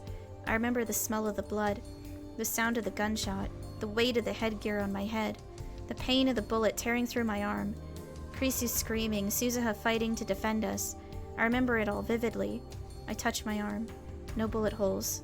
No pain, even. Was it all a dream? I don't know. I've never time leaped before. I can only hope that it was a dream. A future like that is too much to bear. I recall Mayuri's last moments and my eyes fill with tears. I force the tide of emotion back. Where's Mayuri? I look around the lab. Krisu and Daru are here, but I can't find Mayuri. Where's Mayuri? She just left saying she was going to Lukashi's place. Weren't you listening? That's right. Mayuri went to beg Lukako to wear her costume. She won't return until it's time for the party. What do I do? What do I believe?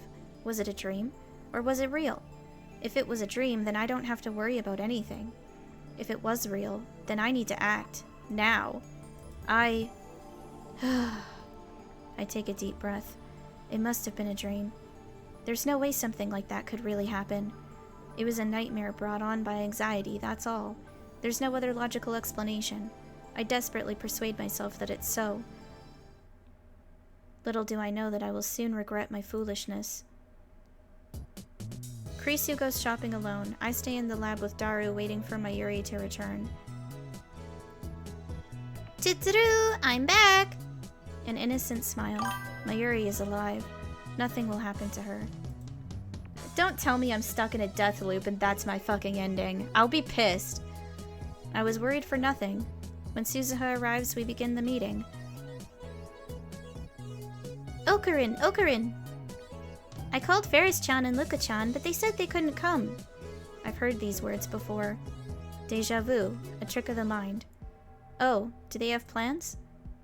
Ferris-chan has a Rainet tournament. Crap, I should have gone to cheer. How careless of me. And Luka-chan seemed embarrassed for some reason. Maybe she thinks you'll make her wear a costume again. It's just like my dream. I've never remembered a dream this vividly before. I remember every word that was spoken. You still haven't convinced her to cosplay? She said it was embarrassing. I keep telling her cuteness is justice, but she never listens. Cuteness is justice. Is that what they say? You're cute too, Christian. Huh? Eh? Hey, Komima's coming up. Wanna go? I can't make something new, but I have a costume of post-awakening Sarah from Bloodtune I made last year. I think the size is just right for you too. Me? Cosplay? I'm sorta interested. But I refuse to do it in public, though. You don't have to show anyone, but eventually you'll want them to see. The cosplay demon compels you. That reminds me, Christian, you're always wearing that cute uniform. What school is it from? Oh, this? I attended Maine for about 2 weeks. I modeled this outfit after their uniform. Oh, their uniform is really cute, but you made it even cuter. You might have really good design sense. I'll bring the costume tomorrow, okay? Will you try it on then? Sure. When's the photo shoot? Good to know you're still a pervert, Hashida. Come on, it's Bloodtoon's Sarah. She's got a Panmoro going on. Panmoro? It means her panties are completely exposed. No way. It's okay. You might not know this, but last year there was a really popular saying. They're not panties, so it's not embarrassing. Japan is over. Wear it, okay? It's a promise. Maybe you shouldn't bother. Suzuha speaks, her tone sharp. She's scowling at Kurisu again. Is there even a skip option? Because if it's just gonna go through this whole thing again. But then again, even if it does skip, it's not gonna, like... I don't know, man. Yeah, see, it doesn't skip because I haven't gone through this before. Oh, it branches here. Okay.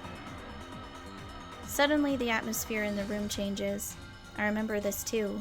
I feel like I'm losing my mind here. You're asking for trouble by trusting Makise Kurisu. What's that supposed to mean? I've been meaning to ask, did I do something to you? Not to me, but I know everything you have done.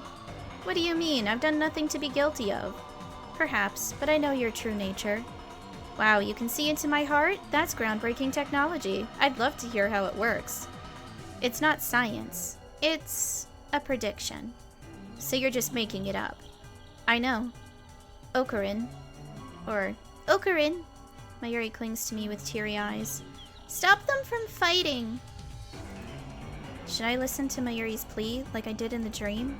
Knowing that I can't stop the fight, should I just let Mayuri handle it instead? I don't know. I can't move a muscle.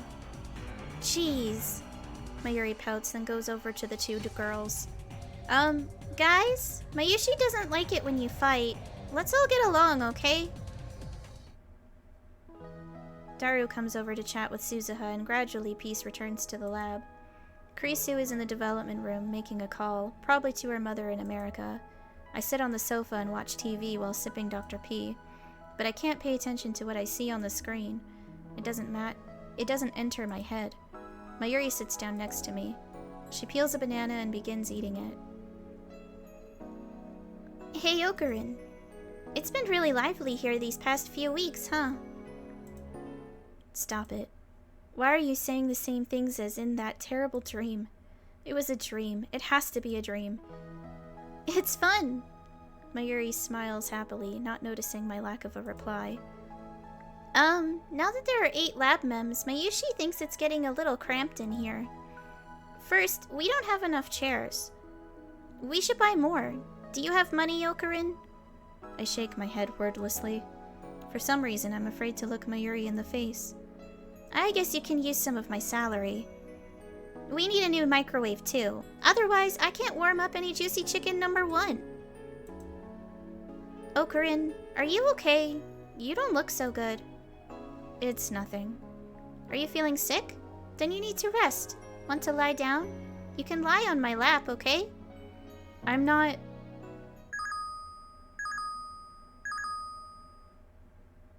Before I can finish, the television interrupts me with an urgent news bulletin. The subtitles read, Terrorist bomb threat suspends Yamanote Sobu Keihin Tohoku lines. A bomb threat? Hang on, those lines all pass through Akiba. How is Mayushi gonna get home? Oh yeah, I should call... Oh yeah, I should call home. No, it can't be. It's the same. Every last thing the same. Okabe Rintaro, I need to know. It was a dream. You've completed the time leap machine, right? It had to be a dream. But if it was a dream, then why? Are you listening? The time leap machine's done. Okay. I just remembered I've got something to do. I'm going out. Oh, hey, Babs. So we're in the middle of a possible death loop. 'Cause timey-wimey stuff. And it's probably gonna traumatize the main character. So, you came in at an interesting time.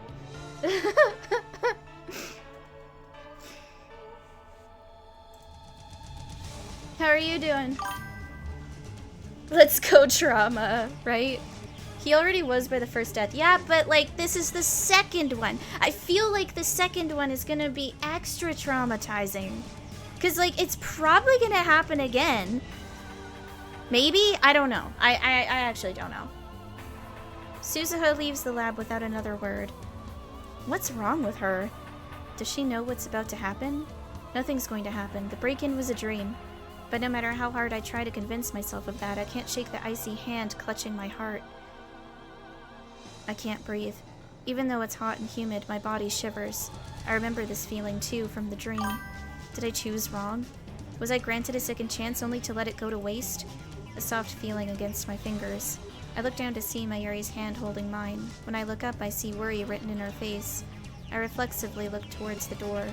If the dream wasn't a dream, then... any second now. Oh, nice! Oh, yeah. Definitely don't want to spoil this game. If you do play though, like, I do like the idea of, like, having a bunch of people, including myself, like, be part of, like, voice acting it. Because, like, I might do another playthrough of this, depending on how this ends. There are multiple endings. And I don't know how good of an ending I'm gonna get, considering some of the mechanics I didn't understand how they worked right away. So yeah. Playing pool sounds nice, though. Probably going to Corner Pocket, I imagine.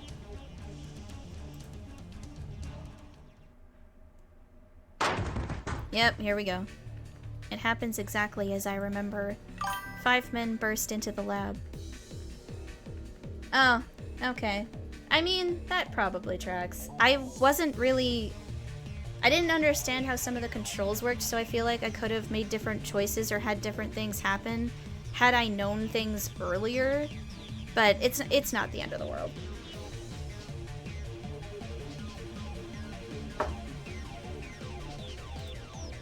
The Earth movements are swift and sure, professional, and each of them is carrying a gun. They spread out just inside the door and aim their weapons at us. I recognize each of them. There's no denying it now. I did leap through time. It was the future I remembered.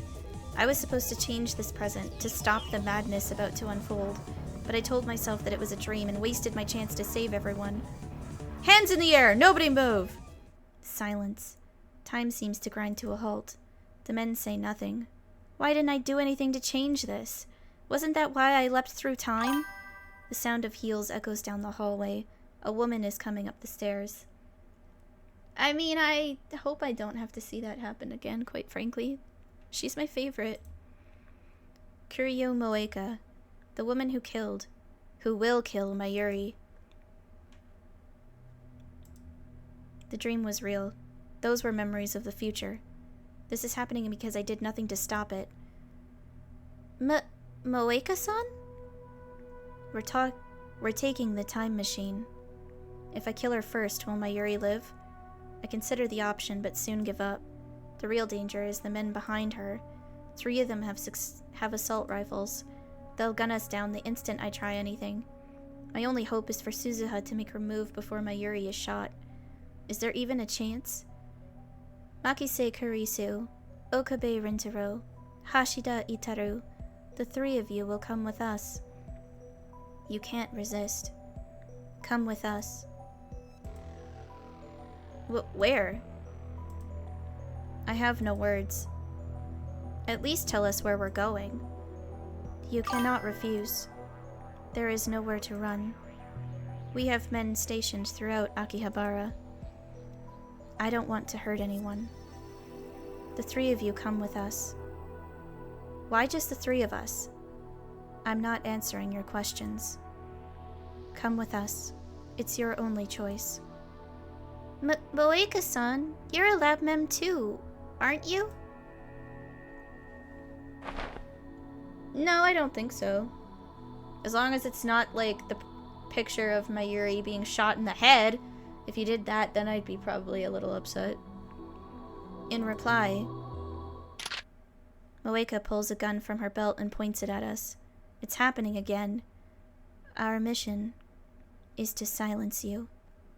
Your refusal to come will change nothing. Come with us, now. If you continue to resist, I'll have to resort to extreme measures. Of course it was the exact image you were going to use, you fucking troll. Moeka slowly raises her gun. She points the muzzle at... Shina Mayuri is not needed. I try to shout stop, but my voice catches in my throat. Nothing comes out but a pitiful wheeze. I turn to Kurisu for help. Kurisu is staring at Mayuri. She looks as if she might start crying at any second. I turn to Daru. He's shaking. His lips move as if to speak, but nothing comes out. Someone, anyone, please, stop her. Stop Moeka. For CERN. For FB. For CERN. For FB. Her lips close tightly. A sharp, dry crack splits the air. Okay, there we go. It's just, okay. And she shot her again. Okay. Time slows to a crawl. Moeka pulled the trigger.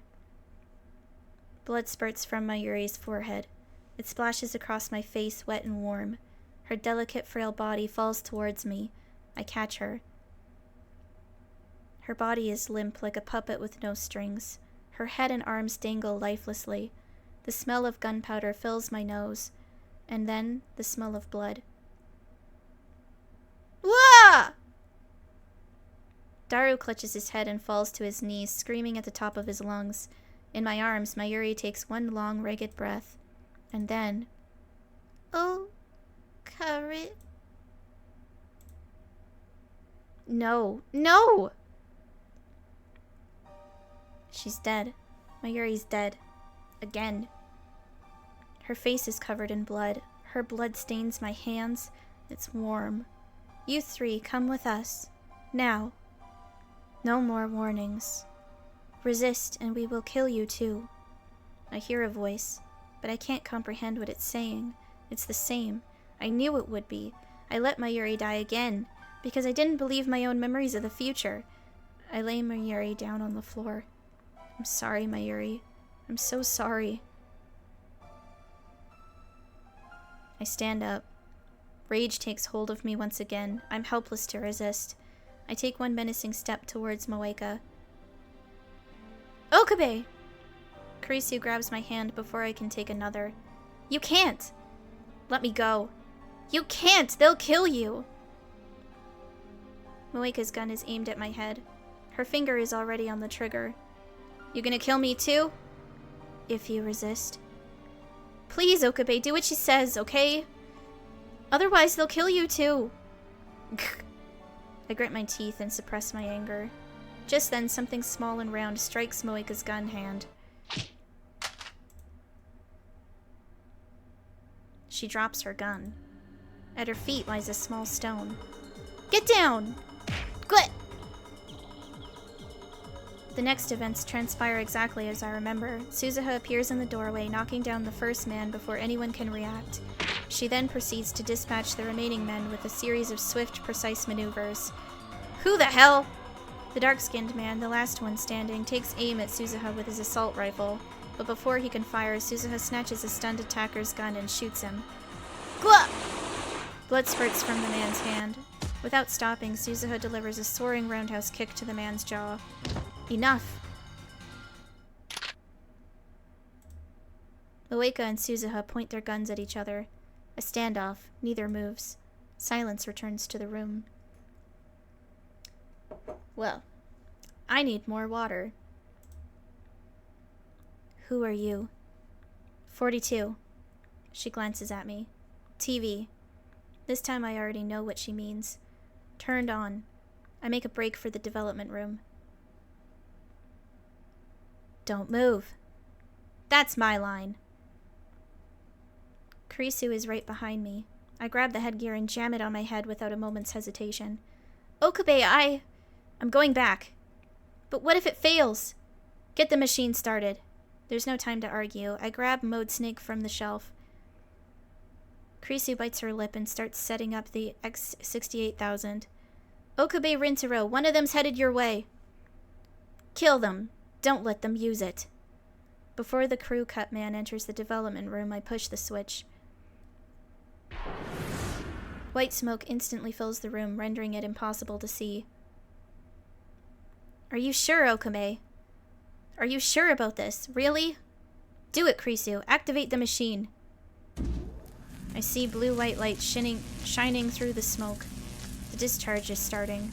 The light rapidly grows brighter. The floor begins to shake. The singularity is open. I crouch down, holding the headset steady with one hand. This is reality. It wasn't a dream. I burned that fact into my mind as I prepared a time leap. One more chance. The shaking begins. Please, give me one more chance.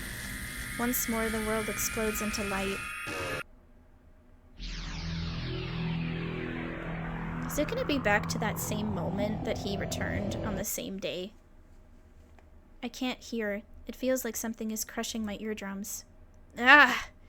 Slowly, the shattered pieces of the world reform. My body convulses as if struck by lightning. I am Okabe Rintaro.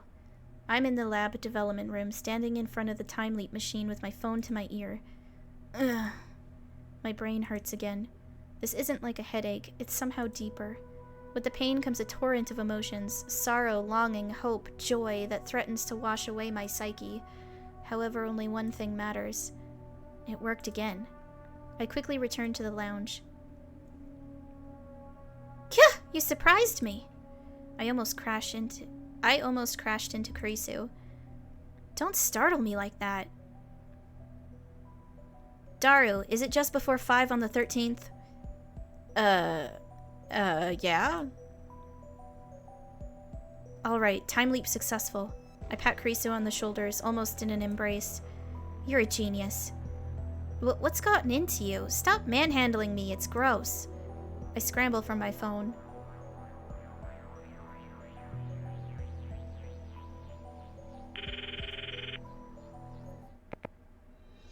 Toot-toot-oo! Mayushi here! Mayuri, where are...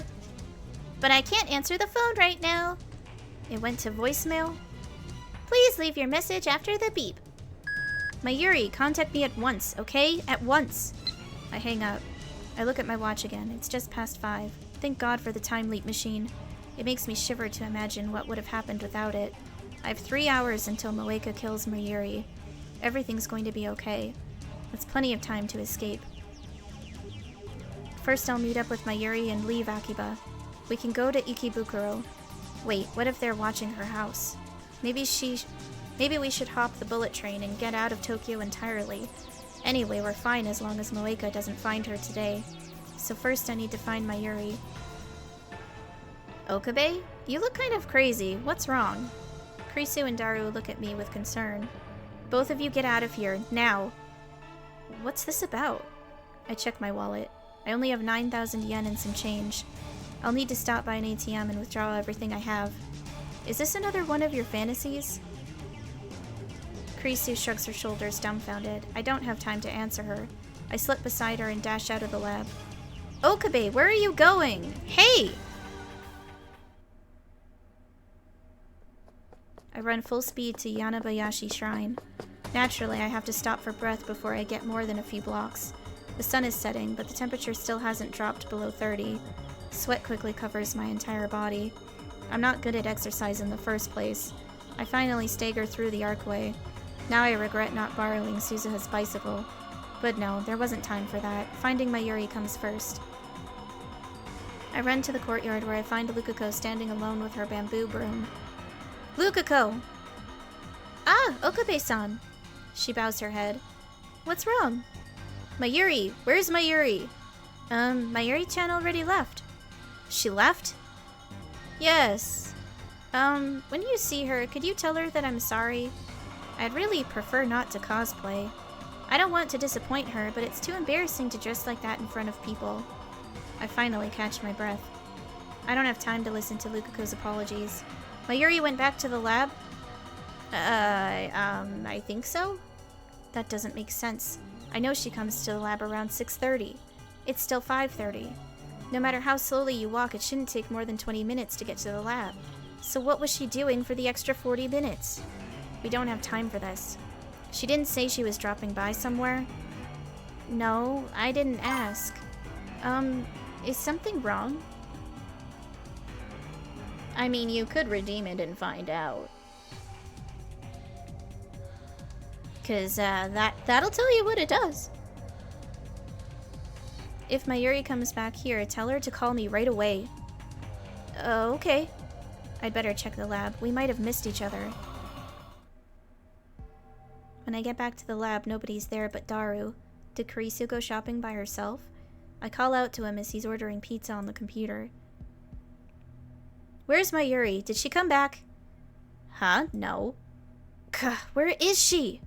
I take a bottle of Dr. P out of the fridge and chug it down. The cold, sparkling liquid wets my parched throat and drives the heat away. You're 20 points away, okay. Now I can think, but I still can't relax. Every minute, every second is precious.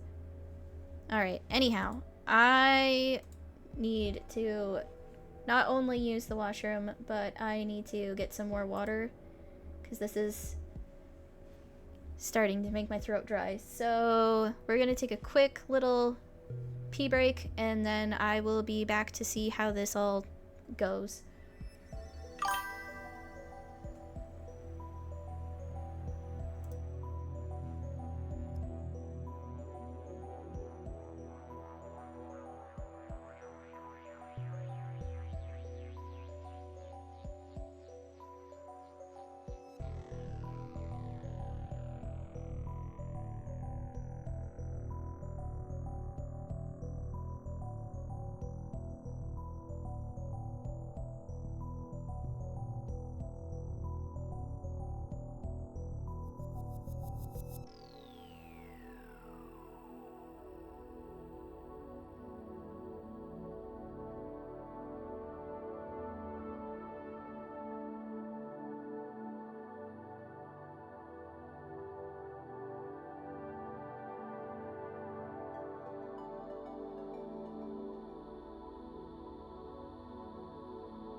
Okay. And we are back.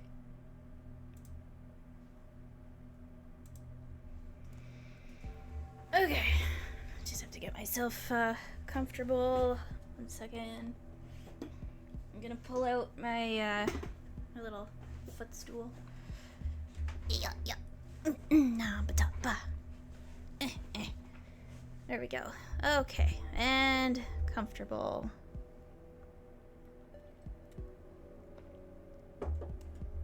Alright, where was I? Each moment I waste brings me closer to Mayuri's death. Hey, Okurin, why are you so jumpy? I need to find Mayuri. Isn't she at Lukashi's? Not anymore. She was gone by the time I got there. I start to pace in her irritation. Maybe she went to see one of her cosplay friends? Who? What's her phone number? How should I know? Damn. It's easy to forget since she's usually here, but Mayuri and I rarely spend time together outside of the lab. May Queen and the shrine, that's about it. I have no idea where else she might go. May Queen doesn't even exist on this world line. Now that you mention it, do you know something? I think she said that her phone was about to run out of power. She had to turn it off. Yet another setback. Not only am I unable to contact her, she might not even notice my phone calls. Hey, what's going on? Why are you still here, Daru? I thought I told you to leave. I sit on the sofa. I feel the weight of stress on my shoulders and in my bones. I'm not leaving without a good reason. Tell me what's going on, man. They're going to kill Mayuri. What? Cern's after us. In 2 hours, their men will break in and kill Mayuri. Get out while you still can. What? For real? Can you get in touch with Kurisu? Pass the message on to her. In 2 hours? How do you know that? Daru pauses for a moment. He looks towards the development room where the time leak machine is sitting. No way. You used it?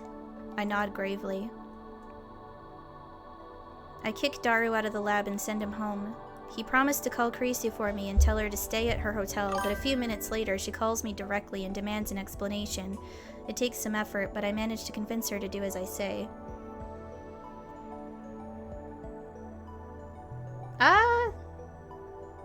You know what? I actually don't know. I didn't even notice that that was a thing.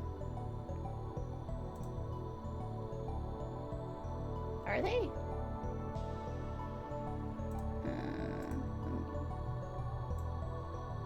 Oh yeah, they are. I don't know why they're negative. And I don't know when that happened either, so, interesting. No idea. That might have been from when I did some gift subs. But I don't know. Now I just need to wait for Mayuri to get back. I thought about looking for her, but it's too risky. We could miss each other like we did at the shrine. Better to wait here in front of the building. While waiting, I try to convince myself that everything will be okay. Mayuri returns to the lab at 6:30. That leaves about an hour before Moeka's attack. In an hour, we could ride the bullet train from Tokyo Station to Shizuoka. Is that the best plan? Maybe we should get off at Yokohama and lay low in a hotel for a while. I can think about what comes next after Mayuri's safe. The time leap machine doesn't matter. Moeka can have it. My top priority is to prevent Mayuri's death. Sweat accumulates on my forehead and rolls down my face. Hurry back, Mayuri. Huh? Startled, I turn towards the voice. Suzuha and Mr. Braun have emerged from the Braun Tube workshop. I see them lock the door. Guess they're closing up shop. That's right, I forgot about Suzuha. What are you doing here, Okabe Rintaro? Nothing. That reminds me. During the attack, she took down 5 armed commandos in the blink of an eye. I still can't believe it. Where does an 18-year-old girl learn to move like that? And then there was her strange behavior immediately before the attack. She left as soon as she heard about the bomb threat, almost as if she knew something was going to happen.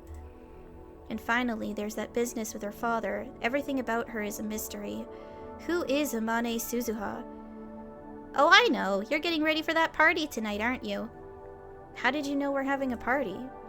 Shina Mayuri. She came by earlier today to invite me over. Hope you've got room for one more, 'cause I'm... You can't. Am I a bother? No. It's okay, I understand. I guess I'm still an outsider. That's not it. What's wrong with you, Okabe? Let my part-timer join your little club. You owe her, remember? It's thanks to her belly that I let you off the hook for shaking the building last time. Oh, Gloomy Bear? Okay. I should keep the footstool, actually. Because I'm gonna want that.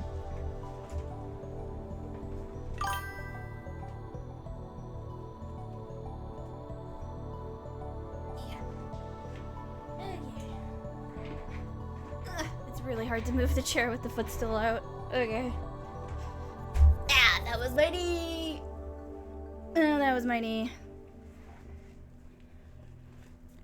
That's fine if Gloom Bear suffers with me. I'm okay with that. Okay. Hello, Gloom Bear. I'll get you I'll get you in frame in a minute here. This is Gloom Bear. He is my little gloomy bear. I spent probably more money on him than I should have. I do not have arthritis. Excuse you.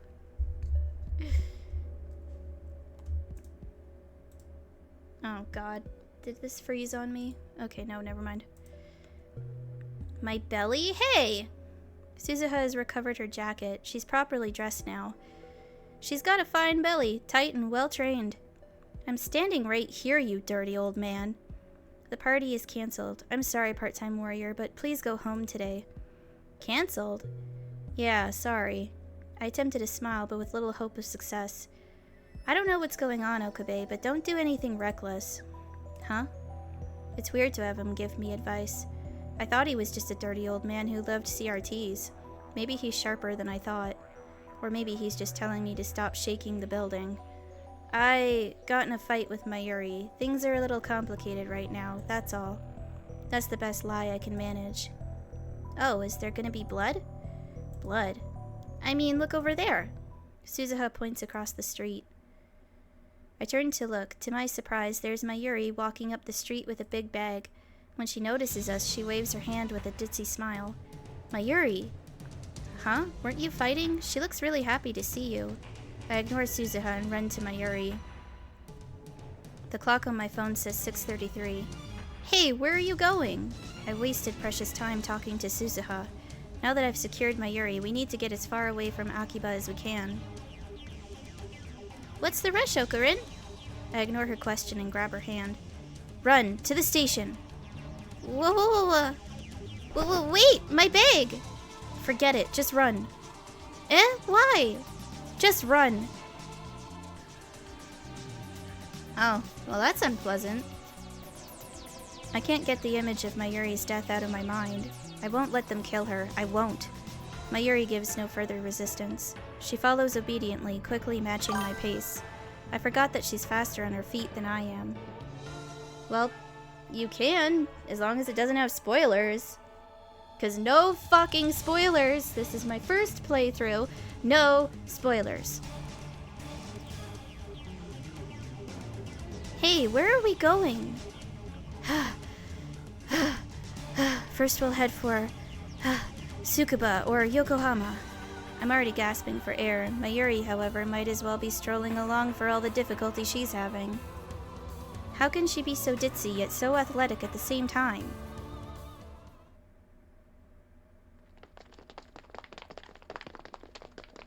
The sun has already set, but the sky is still a mix of indigo and orange.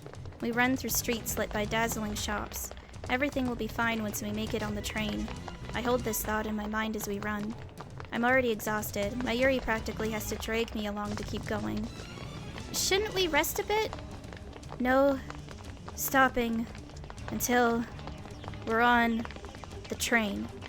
I do my best to keep up the pace. But Okarin, you're covered in sweat. You shouldn't push yourself. You're not good at exercise. When we reach the station, I realize that something is wrong.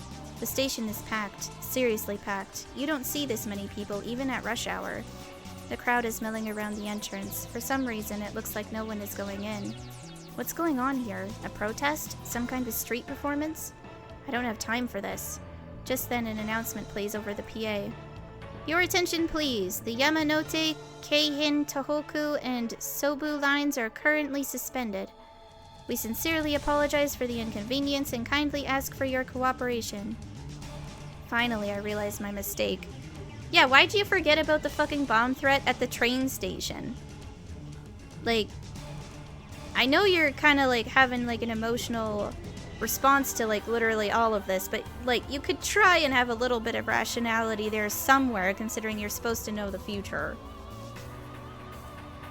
That's right. Before the attack, the trains were stopped by a bomb threat. No wonder there are so many people standing around. In my haste to flee the city, I completely forgot. How could I have been so stupid? I wonder what happened. All of the train lines are stopped. We can't escape Akiba. What about other means of public transportation? The subway or the bus? Should we go to another station? I turn around and head back the way we came, keeping a firm grip on Mayuri's hand. But before we get more than a few steps, a man steps out of the crowd and blocks our way. I realize that we're surrounded. Okabe Rintaro? A low voice. A face I've never seen. He's not one of the 5 who broke into the lab. Okarin, do you know these people? Mayuri grips my arm tightly as she looks anxiously at the men. Come with us. Who are you?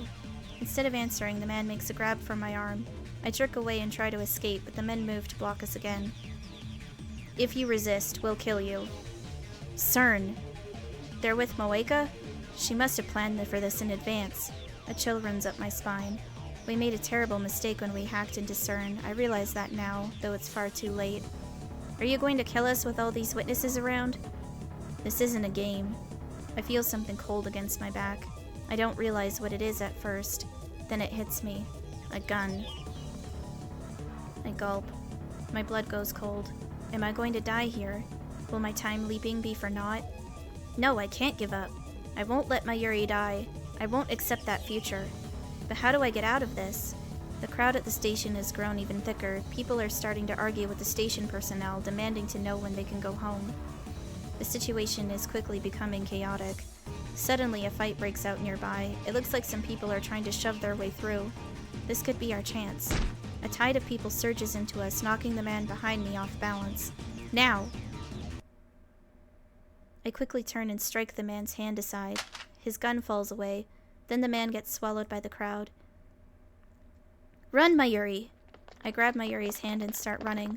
We have to fight our way through the crowd, but that also thwarts our pursuers. As soon as we reach the main street, we start running back towards the lab. Of course, we can't return to the lab itself. Moeka's group will be there shortly. Is the subway still running? If we get on at Suehirocho Station, we can take the Ginza line to Shibuya. From there, we can grab a train heading out of Tokyo. I still haven't recovered from my exhaustion. I don't know how much longer I can hold on. We can't stop now. I have to keep running. It doesn't take long before a new obstacle appears. 4 men walking together up ahead suddenly stop and turn to face us. I've got a bad feeling about this. They don't look like otaku. Are they with CERN too?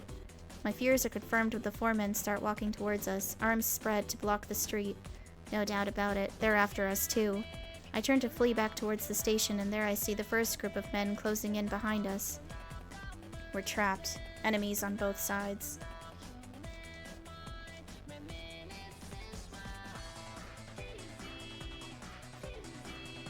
It's nice to experience new music, at least. There's only one choice. I grab Mayuri and make for the nearby side street. Where are we going, Okarin? I'm trying to get to Suehirocho Station without using the main streets. But as we pass UPX, several men on the bridge point at us and shout something. Are they with CERN too? How many men do they have? We turn back and change course. Okay, Mayuri, you're a faster runner, so... Talking while running uses up all of my breath. Sweat drips into my eyes, making it hard to see. You go on ahead. Go to Hariti Shrine in Ikebukuro. We'll meet... Before I finish, I catch sight of another group of men waiting for us up ahead. What's going on, Okarin? I look back. The group from before is chasing us. We're surrounded by enemies. The familiar streets of Akiba are filled with agents of CERN. I recall what Moeka said. You have nowhere to run. We have men stationed throughout Akihabara. Despair seizes my heart. Is escape impossible? We're just kids playing at science in the safety of our tiny little lab. Our enemy is a multinational conspiracy willing to kill anyone who gets in their way. Were we doomed from the start? No, no matter what, we must get away. Leading Mayuri by the hand, I push my way through the crowd, then jump the fence onto the road.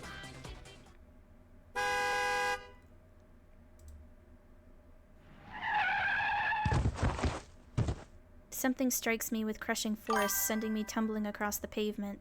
I come to a stop several meters away. My body is racked with intense pain. Gah. Do I like isekais? I mean, yeah. Some of them are pretty good. Others, ugh. A red curtain covers my eyes. I try to brush it off, and my hand comes away slick with blood. Oh god. Oh god, no. I grit my teeth against the pain and lift my head. Mayuri is lying on the pavement a few meters away. I reach out to her. Mayuri. No response. Mayuri is motionless. No. Did the impact kill her? Mayuri. This can't be happening. The car that ran us over, a white van, pulls up. The door opens and out steps. I've stopped them. Kuryo Moeka. Her again. She knew the exact moment to be here in order to run over poor Mayuri. I've secured Okabe-kun. I mean, Okabe Rintaro. She's talking to someone on her phone. Has she been tracking us this whole time? Contact the police. Shina Mayuri is dead. She looks down at me with eyes cold enough to freeze my blood. Why? Why did you kill her? Because you ran. You monster! Mustering my strength, I leap up and throw myself at Moeka. She goes down hard. I hear her head smack against the pavement. I stand up and look around. Moeka is dazed and unable to stand, but I see CERN agents making their way towards us through the crowd.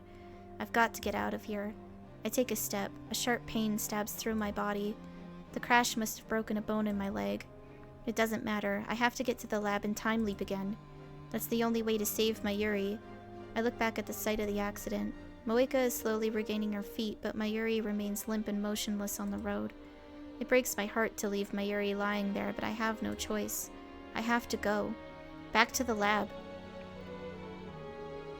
Fighting the pain of my broken leg, I managed to drag myself back to the lab.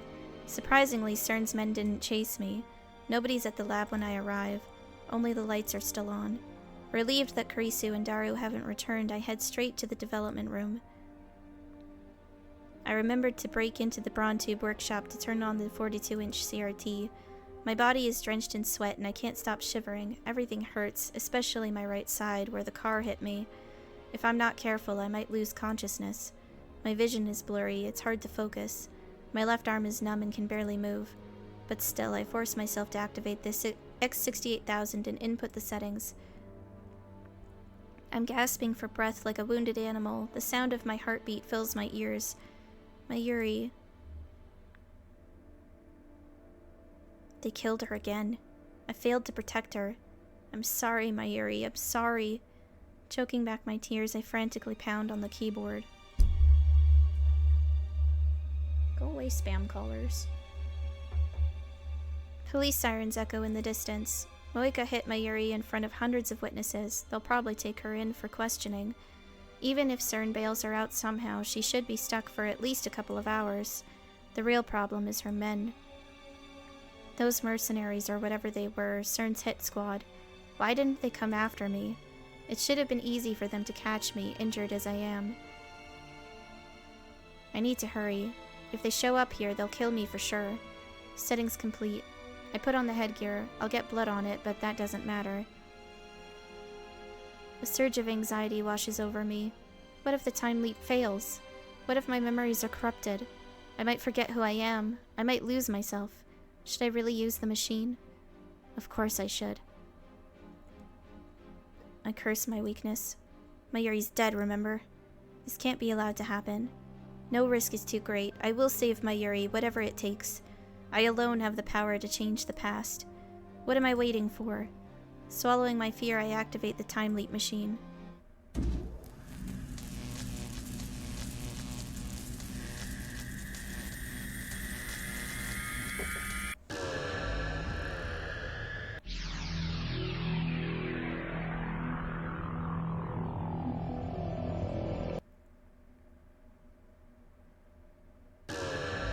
Gah! A screeching in my ears, needles stabbing into my brain, 1,000 emotions flooding my senses. The world bends, pulses, then returns to normal. The pain of my wounds has vanished like magic, replaced by a piercing pain in my brain. Oh, he went back an extra 40 minutes. Interesting.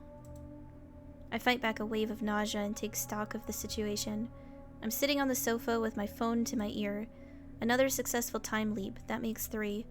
It looks like the time leap machine works perfectly. I'm sure it would boost Karisu's confidence if I told her, but that would have to wait until Mayuri is out of danger. I stand up and look around the lab. Where's Mayuri? What? Karisu, who was dozing off next to me, wakes up with a jerk at the sound of my voice. Don't shout. I've been working all night, so let me rest a bit. Where is Mayuri? What's wrong with you? She went to Lukashi's, remember? Damn, she already left? I should call her, send a mail. I need to get in touch with her somehow. Mayuri went to see someone after leaving the shrine. The question is who? Think. Consider every possibility. Damn, why did I forget? Before I time leaped, I should have asked Mayuri where she was today. I'm not thinking straight. I have to calm down. Wait, I know. Last time we failed because we went to Akihabara Station. I should have known that CERN would be watching. This time we'll take a taxi to another station, then hide somewhere until things calm down. For now, all I can do is wait for Mayuri to return. It's driving me crazy. I consider explaining the situation to Karisu and Daru, but I just don't have the strength to do that right now. Besides, I don't want to get them involved. I'll take care of it myself. I won't let any more of my friends die. As before, the Bronte workshop closes early. Mayuri appears as Suzuha and Mr. Braun are leaving. We run through Kanda Myojin's back streets to Ochanomizu Station, taking only minimal precautions to avoid attracting attention. We have to get there before the Sobu line shuts down. We manage to make it to the station without being stopped, but when we get there, I see a group of men waiting by the entrance. They look like CERN. Change of plans. We turn around and head for the Shin Ochanomizu subway station. We arrive at the station later than I intended. I don't usually come here, so I got lost. I stare nervously at the platform clock. According to the scrolling display, the Yamanote, Keihin, Tohoku, and Sobu lines have already suspended operations. Wait, it looks like the Chiyoda line has too. It must be protocol to assume that nearby stations may be threatened, even stations on unconnected lines. Damn! Mayuri hasn't said a word about my strange behavior. This is the 3rd time I've led her on this escape, but each time she follows me without complaint. Does she really trust me that much? Maybe she can feel my desperation. That's why I want so badly to save her. We've been together for more than a decade. She's like a little sister to me. I'll leap as many times as it takes. Mayuri tilts her head quizzically. I realize that I'm staring at her. Okarin? Mayushi has a lot of questions, but she'll wait for now. But once it's over, I want you to tell me everything, okay? Yeah, I promise. Are you working, lurking, and twerking? Mayuri We smiles appreciate happily you, at that lurker. answer. That's right. While we wait for the train, I should ask Mayuri about her whereabouts today. If I have to leap again, I'll need all the information I can get. Where did you go after you saw Lukako? I got an email from Fubuki-chan. A thread came loose on her costume. I went to fix it. Where does Fubuki-chan live? We met at the Starbucks at UPX. So that's where she was. Just then, an announcement plays over the PA system. The subway is resuming normal operations. About 20 minutes have passed since we arrived. Yep, she is indeed our hostage. I didn't expect to be stuck here that long, but it's okay. Right now, Moeka should be in Akihabara heading to the lab. Everything is going to be alright. While waiting for the train, I examined the route map on the station's notice board. We can transfer to an overland train at Yoyogi Uehara. It'll take a while, but that will take us all the way to Odawara. Another announcement. Our train is arriving. I can hear the rumbling and see the lights at the end of the tunnel. Mayuri and I are standing just behind the white line. I reach for her hand, meaning to make a dash for the train when the doors open, but I guess there's no hurry now. I let my hand fall to my side, empty. The roar comes closer. About the party tonight. Mayuri is saying something. I can't quite hear her over the train. It got cancelled, but we should definitely... Mayuri! What the? Suddenly, Mayuri disappears. Huh? There she is, leaning out over the tracks. She's off balance, as if she stumbled or someone pushed her. She seems to hang there for a moment, and then the train comes screaming into the station. Oh. Alright. Wow, that's a different way for her to die. How many times in different ways is she gonna die? Oh. I hear a sound from under the train. I can't describe it, but it makes me instantly nauseous. Sparks fly as the train slams on its brakes. The people on the platform scream. I turn to where Mayuri was just a moment ago. There stands a familiar girl. Tiny, adorable, a cute black rabbit pouch slung over her shoulder. Tanoji Nae.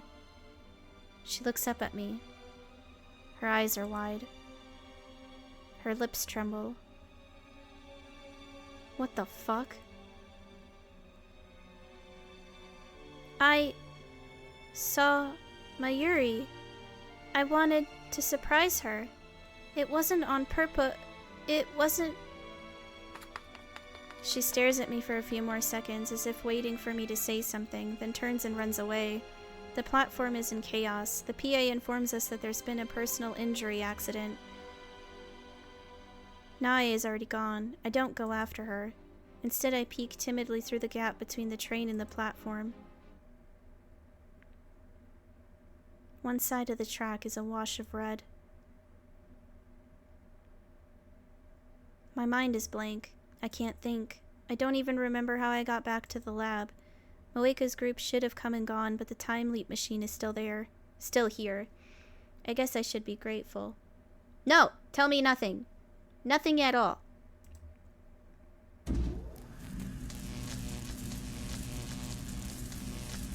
It takes longer than usual to set up the machine. For some reason, I have trouble recalling my own phone number. At last, it's ready. Now, take me back.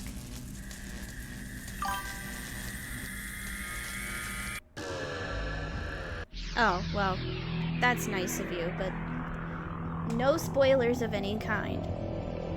Wait, I went back far further than last time.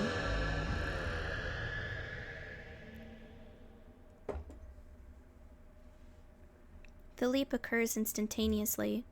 Titor claimed that his time machine takes 1 hour of subjective time to travel 10 years. I don't know if ours has the same behavior, but now is not the time to find out. 10 years. I have no business that far back. Besides, according to Kurisu, time leaping too far into the past could cause mental disorders due to the gap between personality and memory. Juicy chicken number 1. Mayuri is singing her chicken song, though she's actually eating pre-cooked chicken from the convenience store instead of her usual juicy chicken number 1.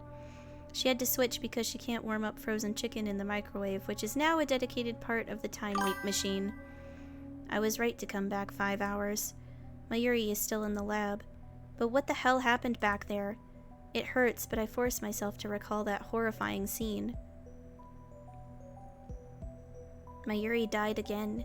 This time it happened at Shin Ochanomizu Station, a place completely unrelated to the lab or the bomb threat. Tanoji Nae pushed her onto the tracks where the train tore her to shreds. Could Nae be working for CERN too? No, that can't be right.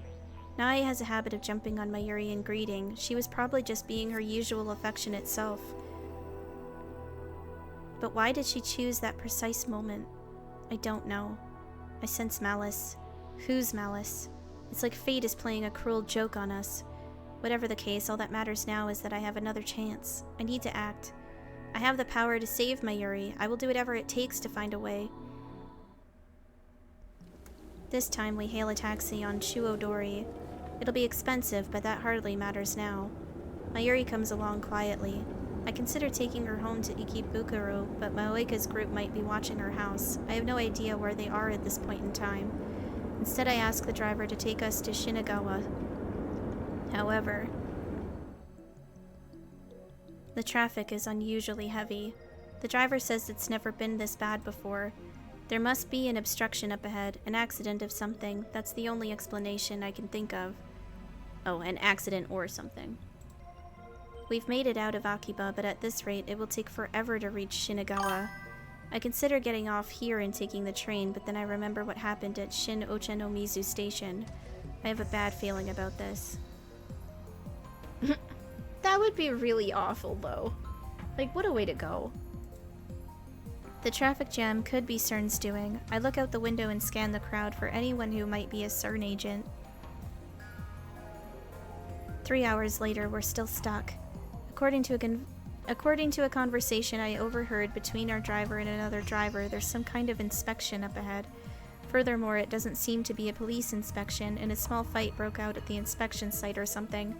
To make matters worse, this road has already been closed off and all the cars behind us are being detoured. There are only about 100 cars waiting, but the inspection has been at a standstill for 3 hours. This can't be a coincidence. Once again, I feel the malice of fate manipulating the situation. Is Mayuri going to die again? If I'd known it was going to turn out like this, I'd have ditched the taxi hours ago. It's not too late. I should pay the driver and get off right. Just then, someone knocks on the window.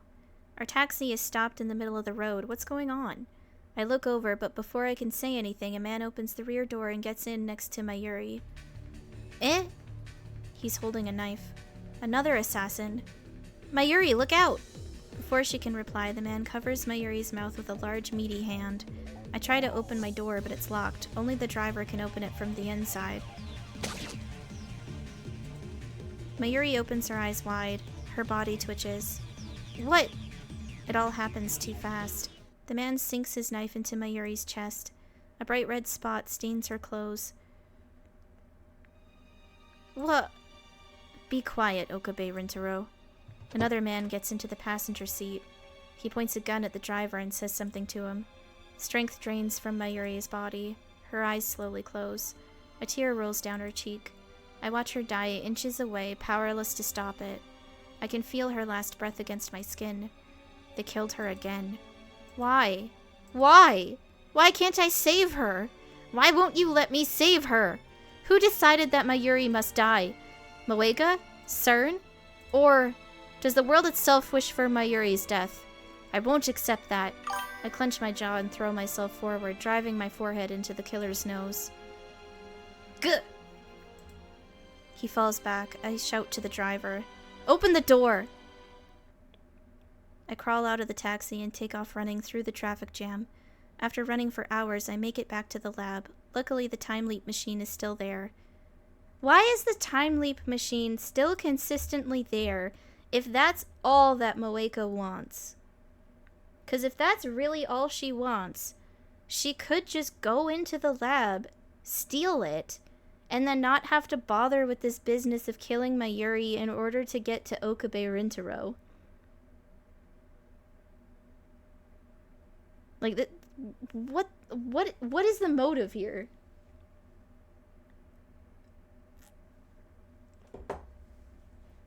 I have to leap again.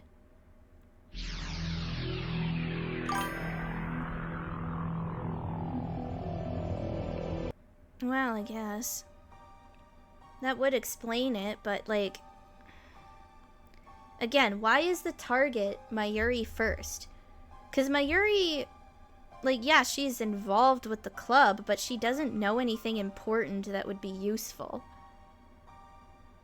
So they largely could leave her alone unless there's a motive to use Mayuri against the rest of the group. More specifically, Rintaro.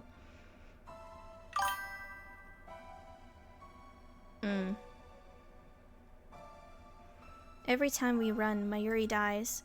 6 hours into the past, I clutch my head and rack my brain for an answer. I feel like I've hit a dead end. What do I do if we can't run away? Is there no way to save her? No, there has to be a way. What you thinking about?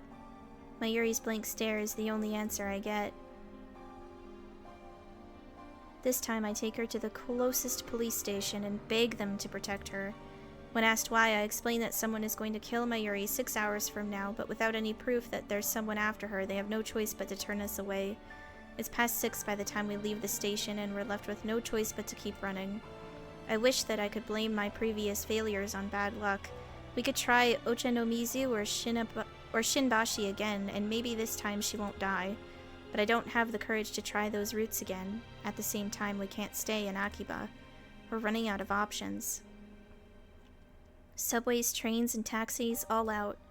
Attempting escape by those means will get Mayuri killed, so my heart tells me. Perhaps the fear is irrational, but I can't put it out of my mind. I've seen her die a half-dozen times already. Shot, stabbed, torn to pieces. I can't go through that again. This is giving me, like, ReZero vibes. Because, like, ReZero goes through a lot of this similar kind of thing, honestly.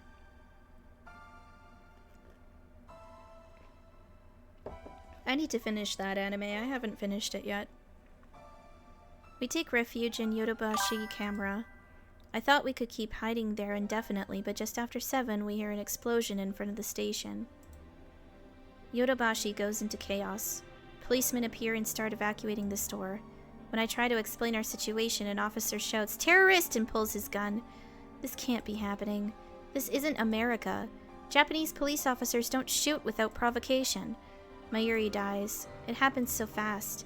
The policeman shoots her right in the head. I don't know if he was a real policeman or a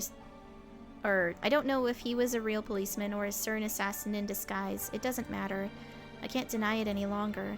The world itself is killing Mayuri.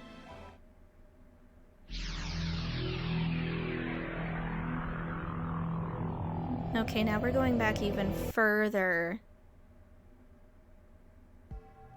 This time I don't leap into action immediately. Instead, I sit on the couch and collect my thoughts. Every time I try to save Mayuri, it ends in the worst possible way. To make matters worse, I no longer even know what I'm supposed to be saving her from. Cause and effect. Why does Mayuri die? At first I thought that it was Moeka and her hit squad sent by CERN to steal our time machine. But as I leapt back in time again and again, the cause of Mayuri's death kept changing. At Shin Ochanomizu Station, she died because Nae pushed her off the platform. CERN had nothing to do with that. It was an accident. Each time I leap, she dies a different way.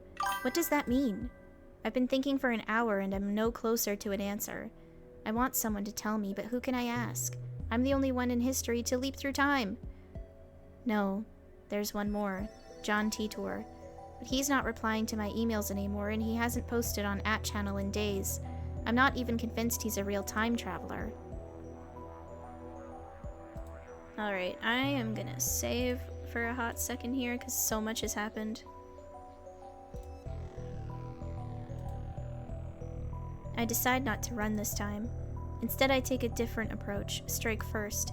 I send Moeka an email. I need to talk to you about our time machine. Meet me alone. I designate the roof of Radikan as our meeting place. 2 weeks have passed since the satellite crashed, but it's still there and the building's still closed. At least the security is lessened, so it's easy for me to sneak in. Oh yeah, it is so wild. And it's okay if you don't understand all that's happened, because, like, that would take a lot of explaining. It's probably easier to just, like, go watch the previous VODs on my YouTube channel. I'm also still in the midst of, editing and uploading the highlights from those streams. I mean, or you could watch the anime up to episode 12, but I also don't know how much of the anime, in the context of that, like, anime is like a different medium than a visual novel, so I don't know how much information would be missing, between the two when it comes to context. Especially since a lot of the decisions that could have led me to this ending likely had something to do with the way that I was interacting with the phone and the text messages.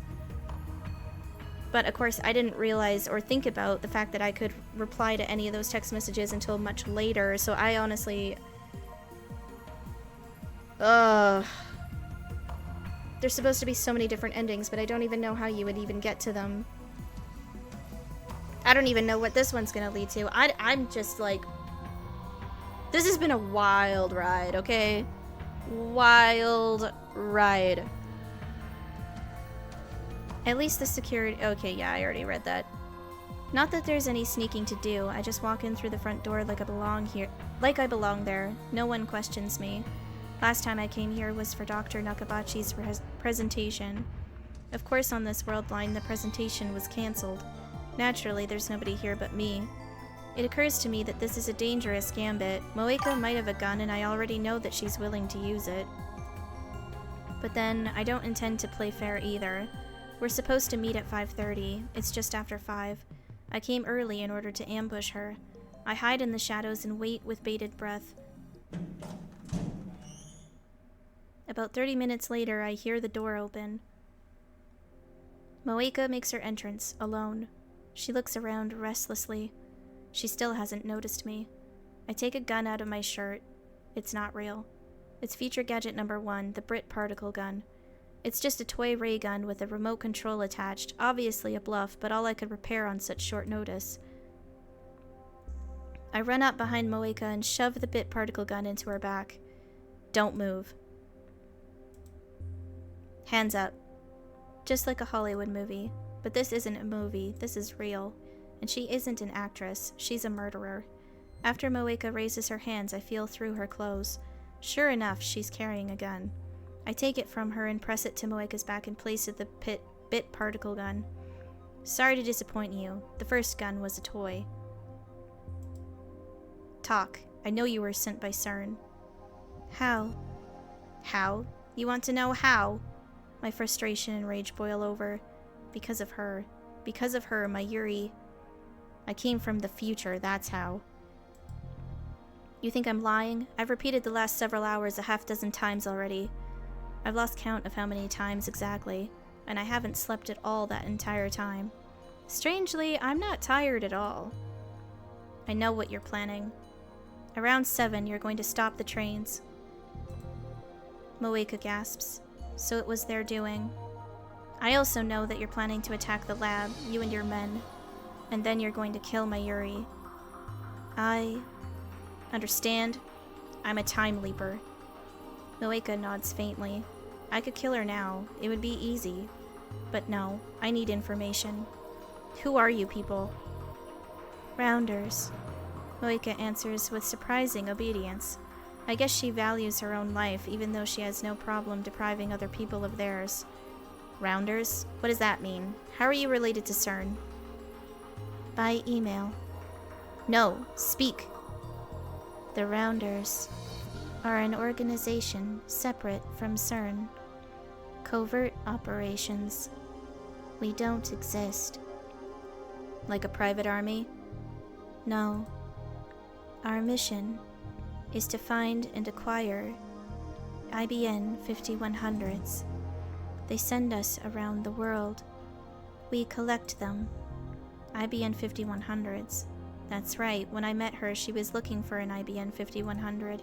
These days, they're nearly impossible to find. People will pay millions just to own one. Is that because CERN has been hunting them down? How many Rounders are there? Answer me. I don't know. I'm just an agent. So she's not important enough to be told. Was it you who stole our IBN 5100? Moeka doesn't answer. Why does CERN need IBN 5100s? To keep hackers out? Maintaining secrecy is the highest priority for CERN. What are they hiding? We already know they've killed hundreds of test subjects with their time travel experiments. We didn't need an IBN 5100 to find that out. Are you saying the IBN 5100 database has information more sensitive than that? I don't know. Because you're just an agent? My tone is sarcastic, but Moeka nods. Damn, she's useless. Why did you attack the lab? Or rather, why will you attack the lab? Isn't it obvious? Because we hacked into CERN? 3 reasons. First, because of what you know. We were ordered to silence you, so CERN did know about the hacking. Second, for the time machine. The one you made. They want our time machine. CERN must be trying to monopolize time travel technology. Third, the reason it happens today. You plan to make your time machine public. How does she know that? We made that decision right after the time leap machine was completed. That was only a few hours ago. That's why I was ordered to take you in. Take us in? You killed Mayuri! She is unnecessary. Unnecessary. I nearly pull the trigger. Okabe, Makise, Hashida, you made the time machine. She is expendable. Those are my orders. And after you take us in, what then? CERN will hold you prisoner, force you to complete their time travel research. Have you done this before? How many lives have you ruined for CERN's research? I do as I'm told. I was a fool to consider you my friend. I live for CERN. I live for FB. I'll do anything if FB tells me to. FB? Is that the name of her supervisor? Okabe-kun. Is it you? Are you John Titor? What? John Titor?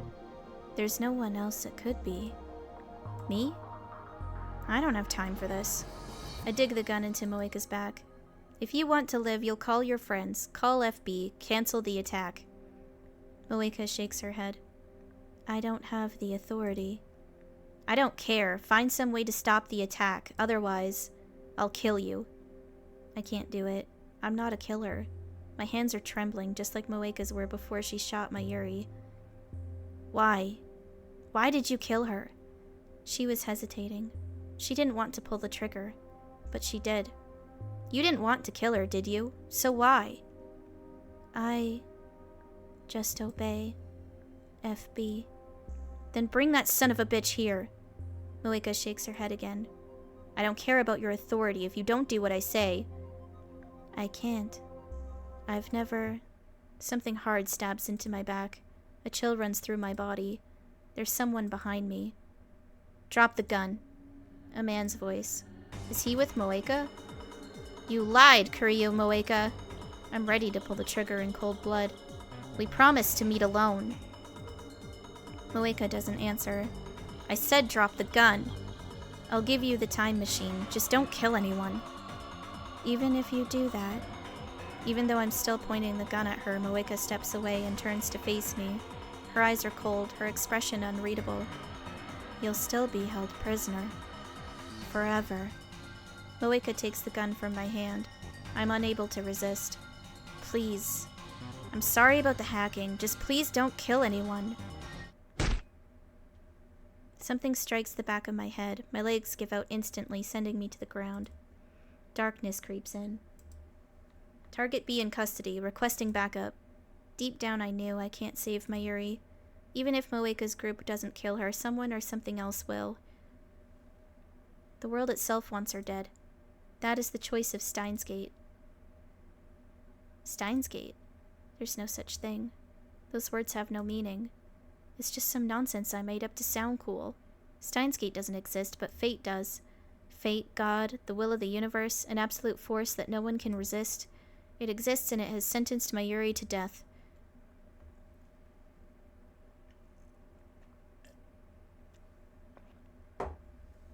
I wake up in the back of a station wagon. The windows are coated with black film, so I can't tell where we are. I feel a throbbing pain in the back of my head. My hands are tied behind me. What time is it? How long have I been unconscious? There's a man with me inside the car. I recognize him from a previous time leap. He's the one who stabbed Mayuri in the taxi. The man seems to notice I've woken up, but he doesn't speak. He just waves his gun menacingly as if to say that there's no hope of escape. The dashboard clock reads 7:30. I look out the window again. Through the film, I managed to make out a street sign. We're close to the lab. Has the attack already happened? Before I left, I told everyone, including Mayuri, to run. If she did as I said, she won't die by their hands. But that doesn't mean she's safe. If I don't do something, Moeka's going to take the time leap machine away. What will happen then? CERN can have the machine if it will save Mayuri. The problem is that it won't, not when the world itself is determined to kill her. As long as the time leap machine remains in my hands, I can keep trying to fix things. I'll leap again and again until I find a way to save her. But if I lose the machine, then the future is decided.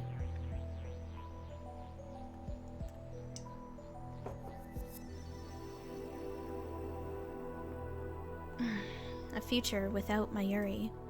I have to get to it before they do, even if that means I might get shot. As long as I survive to reach the time leap machine, everything will be alright. Ah! My bound hands limit me to headbutts and kicks, but I somehow manage to knock down the man guarding me and escape. My chest and neck are covered with blood. I must have been shot during the struggle, but thanks to the adrenaline pumping through my body, I barely feel any pain. I can still move, that's all that matters. I run up the stairs with my hands still tied. I can only pray that I'll be able to operate the time leap machine quickly enough. Mayuri, Kurisu, and Daru are in the lab. So are Moriko and her men. When I open the door and burst in, everyone looks at me in surprise. Oh hey, well, thank you for joining us for as long as you have. You have a good day too, okay?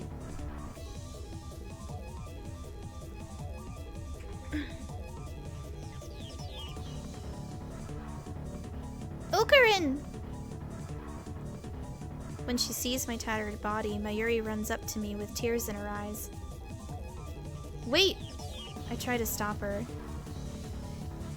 In the corner of my eye, I see Moeka take aim at Mayuri. I try to put myself between them. I try to cover Mayuri with my body. But a man grabs me from behind and pulls me back. Ah!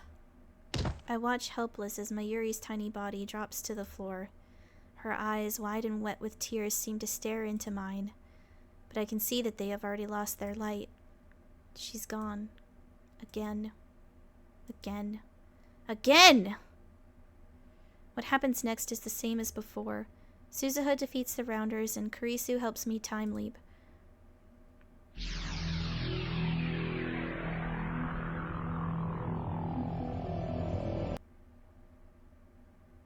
Okay, now we're time leaping to a different time of the day. Alright.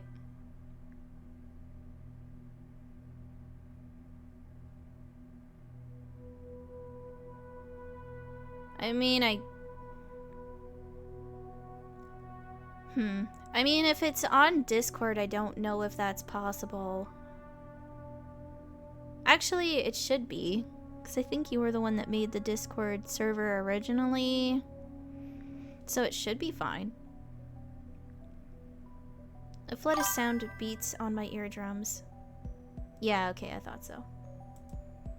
When it subsides, I find myself again in the lab. It's just before 5. I have 2.5 hours before Mayuri dies. I find myself staring at the time leap machine. This thing is the reason for Moeka's attack. If only we had never built the phone wave. If only we had never sent those D-mails. Perhaps the future might be different instead of the nightmare it promises now. Would anything change if I broke it? Just smashed it to pieces right here? In a rush of delirium, I grab a chair and lift it high over my head. Just as I'm about to bring it crashing down on this infernal machine, a voice cries out. Stop, Okabe! What are you doing? Kurisu grabs my arm and pulls me back. Are you trying to break the machine? You don't have to break it, Okabe. We already decided not to experiment, remember? Anyway, put the chair down. I lower the chair slowly. Not because Kurisu told me to, but because I realized what would happen if I really did break the machine. It caused, or will cause, Mayuri's death, but at the same time, it is also my only chance of averting that future. If I lose it, I lose my only hope of saving her. The fear of that outcome stayed my hand. You look pale. What's wrong? Are you listening? I can't deal with this. Not now. Wait! I flee from the lab. I don't have a particular destination in mind. People look at me strangely as I shuffle down the street. I imagine I must look like I crawled up from the grave. Soon I get fed up with the crowd around the station and escape to the pedestrian overpass. I get about halfway across the bridge and squat down on the concrete. The giant screen on the UPX building is advertising some gothic punk band. The ticker at the bottom displays today's weather forecast along with the date and time. I realize that today is Friday the 13th. Is there no way to get through today without Mayuri dying? It's already 5:30, 2 hours until the attack. I mean, I prefer subtitles personally. The lights around Akihabara Station turn on one by one as the sun sets. The moe might be gone from Akiba, but the area around the station is still as posh as ever. I don't belong here. The bridge I'm sitting on has become a date spot for couples. I see them standing here and there, gazing at the cityscape with their arms wound around each other. Somehow they never seem to tire of the dull, unchanging scenery. I mean, I knew it was the 13th, but I didn't really pick up on the fact that it was a Friday.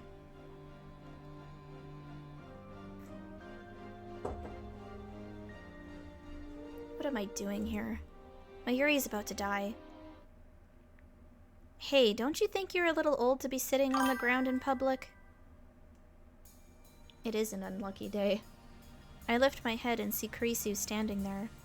So this is where you went. I've been looking for you. Christina. What? What time is it now? 5:38. Hey, if you have time to sit around, then you can help me with the shopping. Shopping.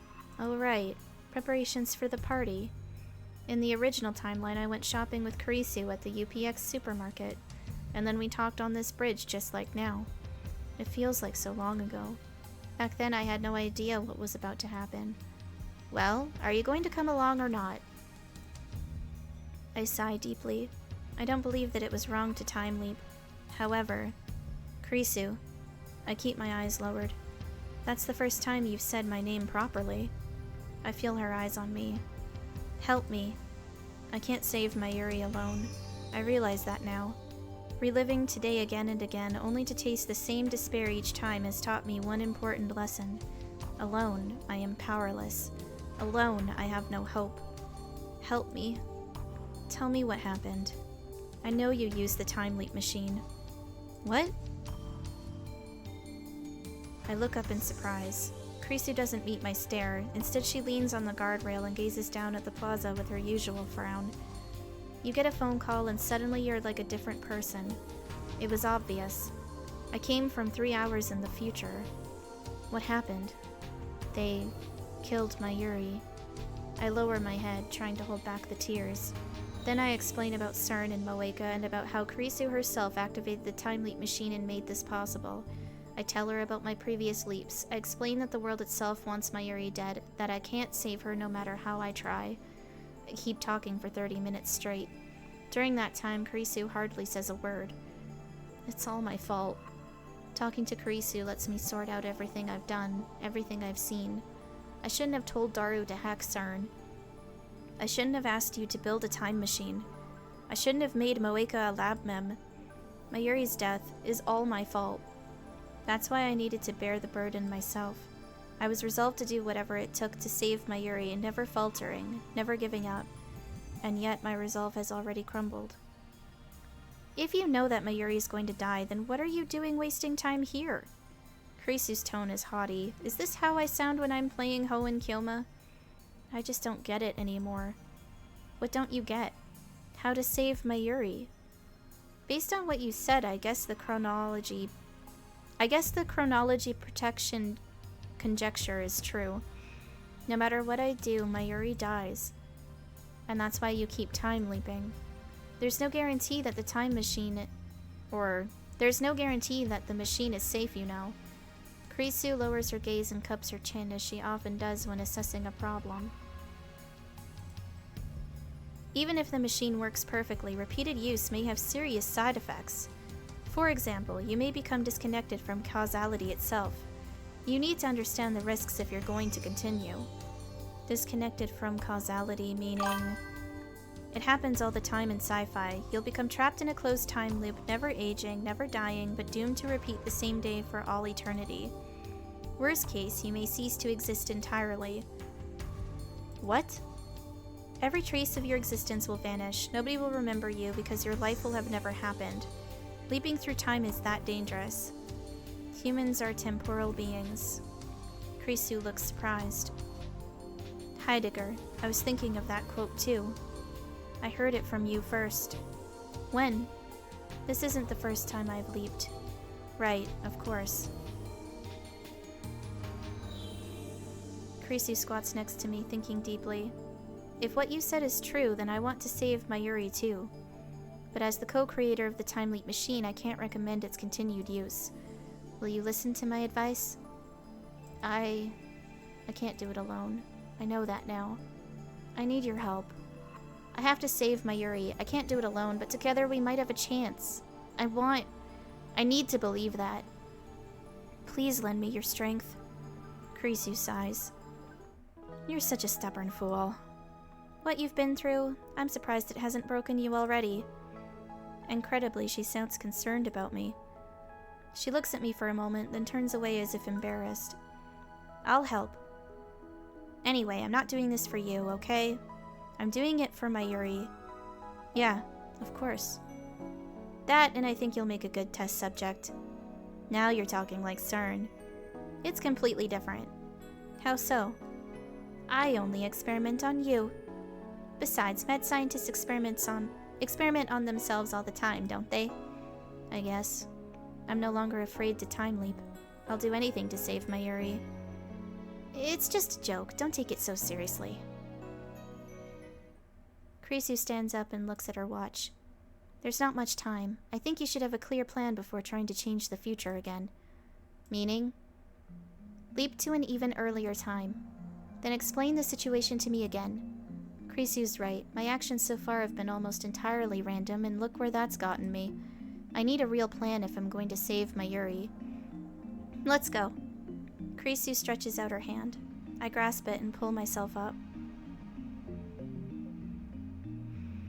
Alright, I'm gonna save, and I think that's where I'm gonna call it, because I don't think I can do too much more talking before I lose my voice, and I kinda need my voice, especially if I'm gonna be playing D&D with my buddies later.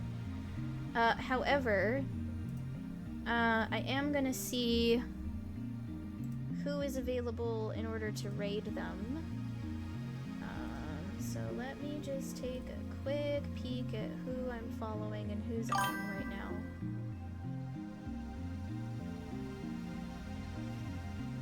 now. Okay, so it looks like Virix is on, and he's doing some music mixings. He's probably been at it for a little bit, but he would likely go for longer. So, I say we raid him. He's a cool dude. You'll probably like him.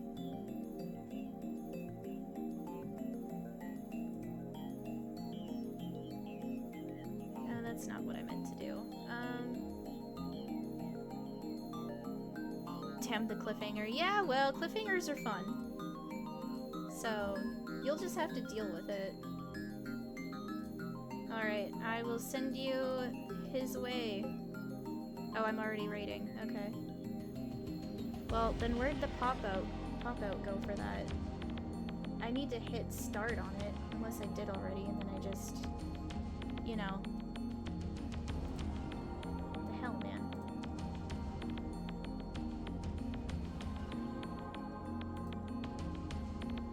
Okay, well, what did I do?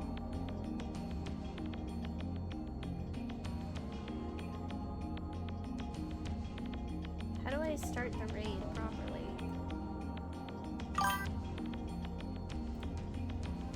Commit war crime.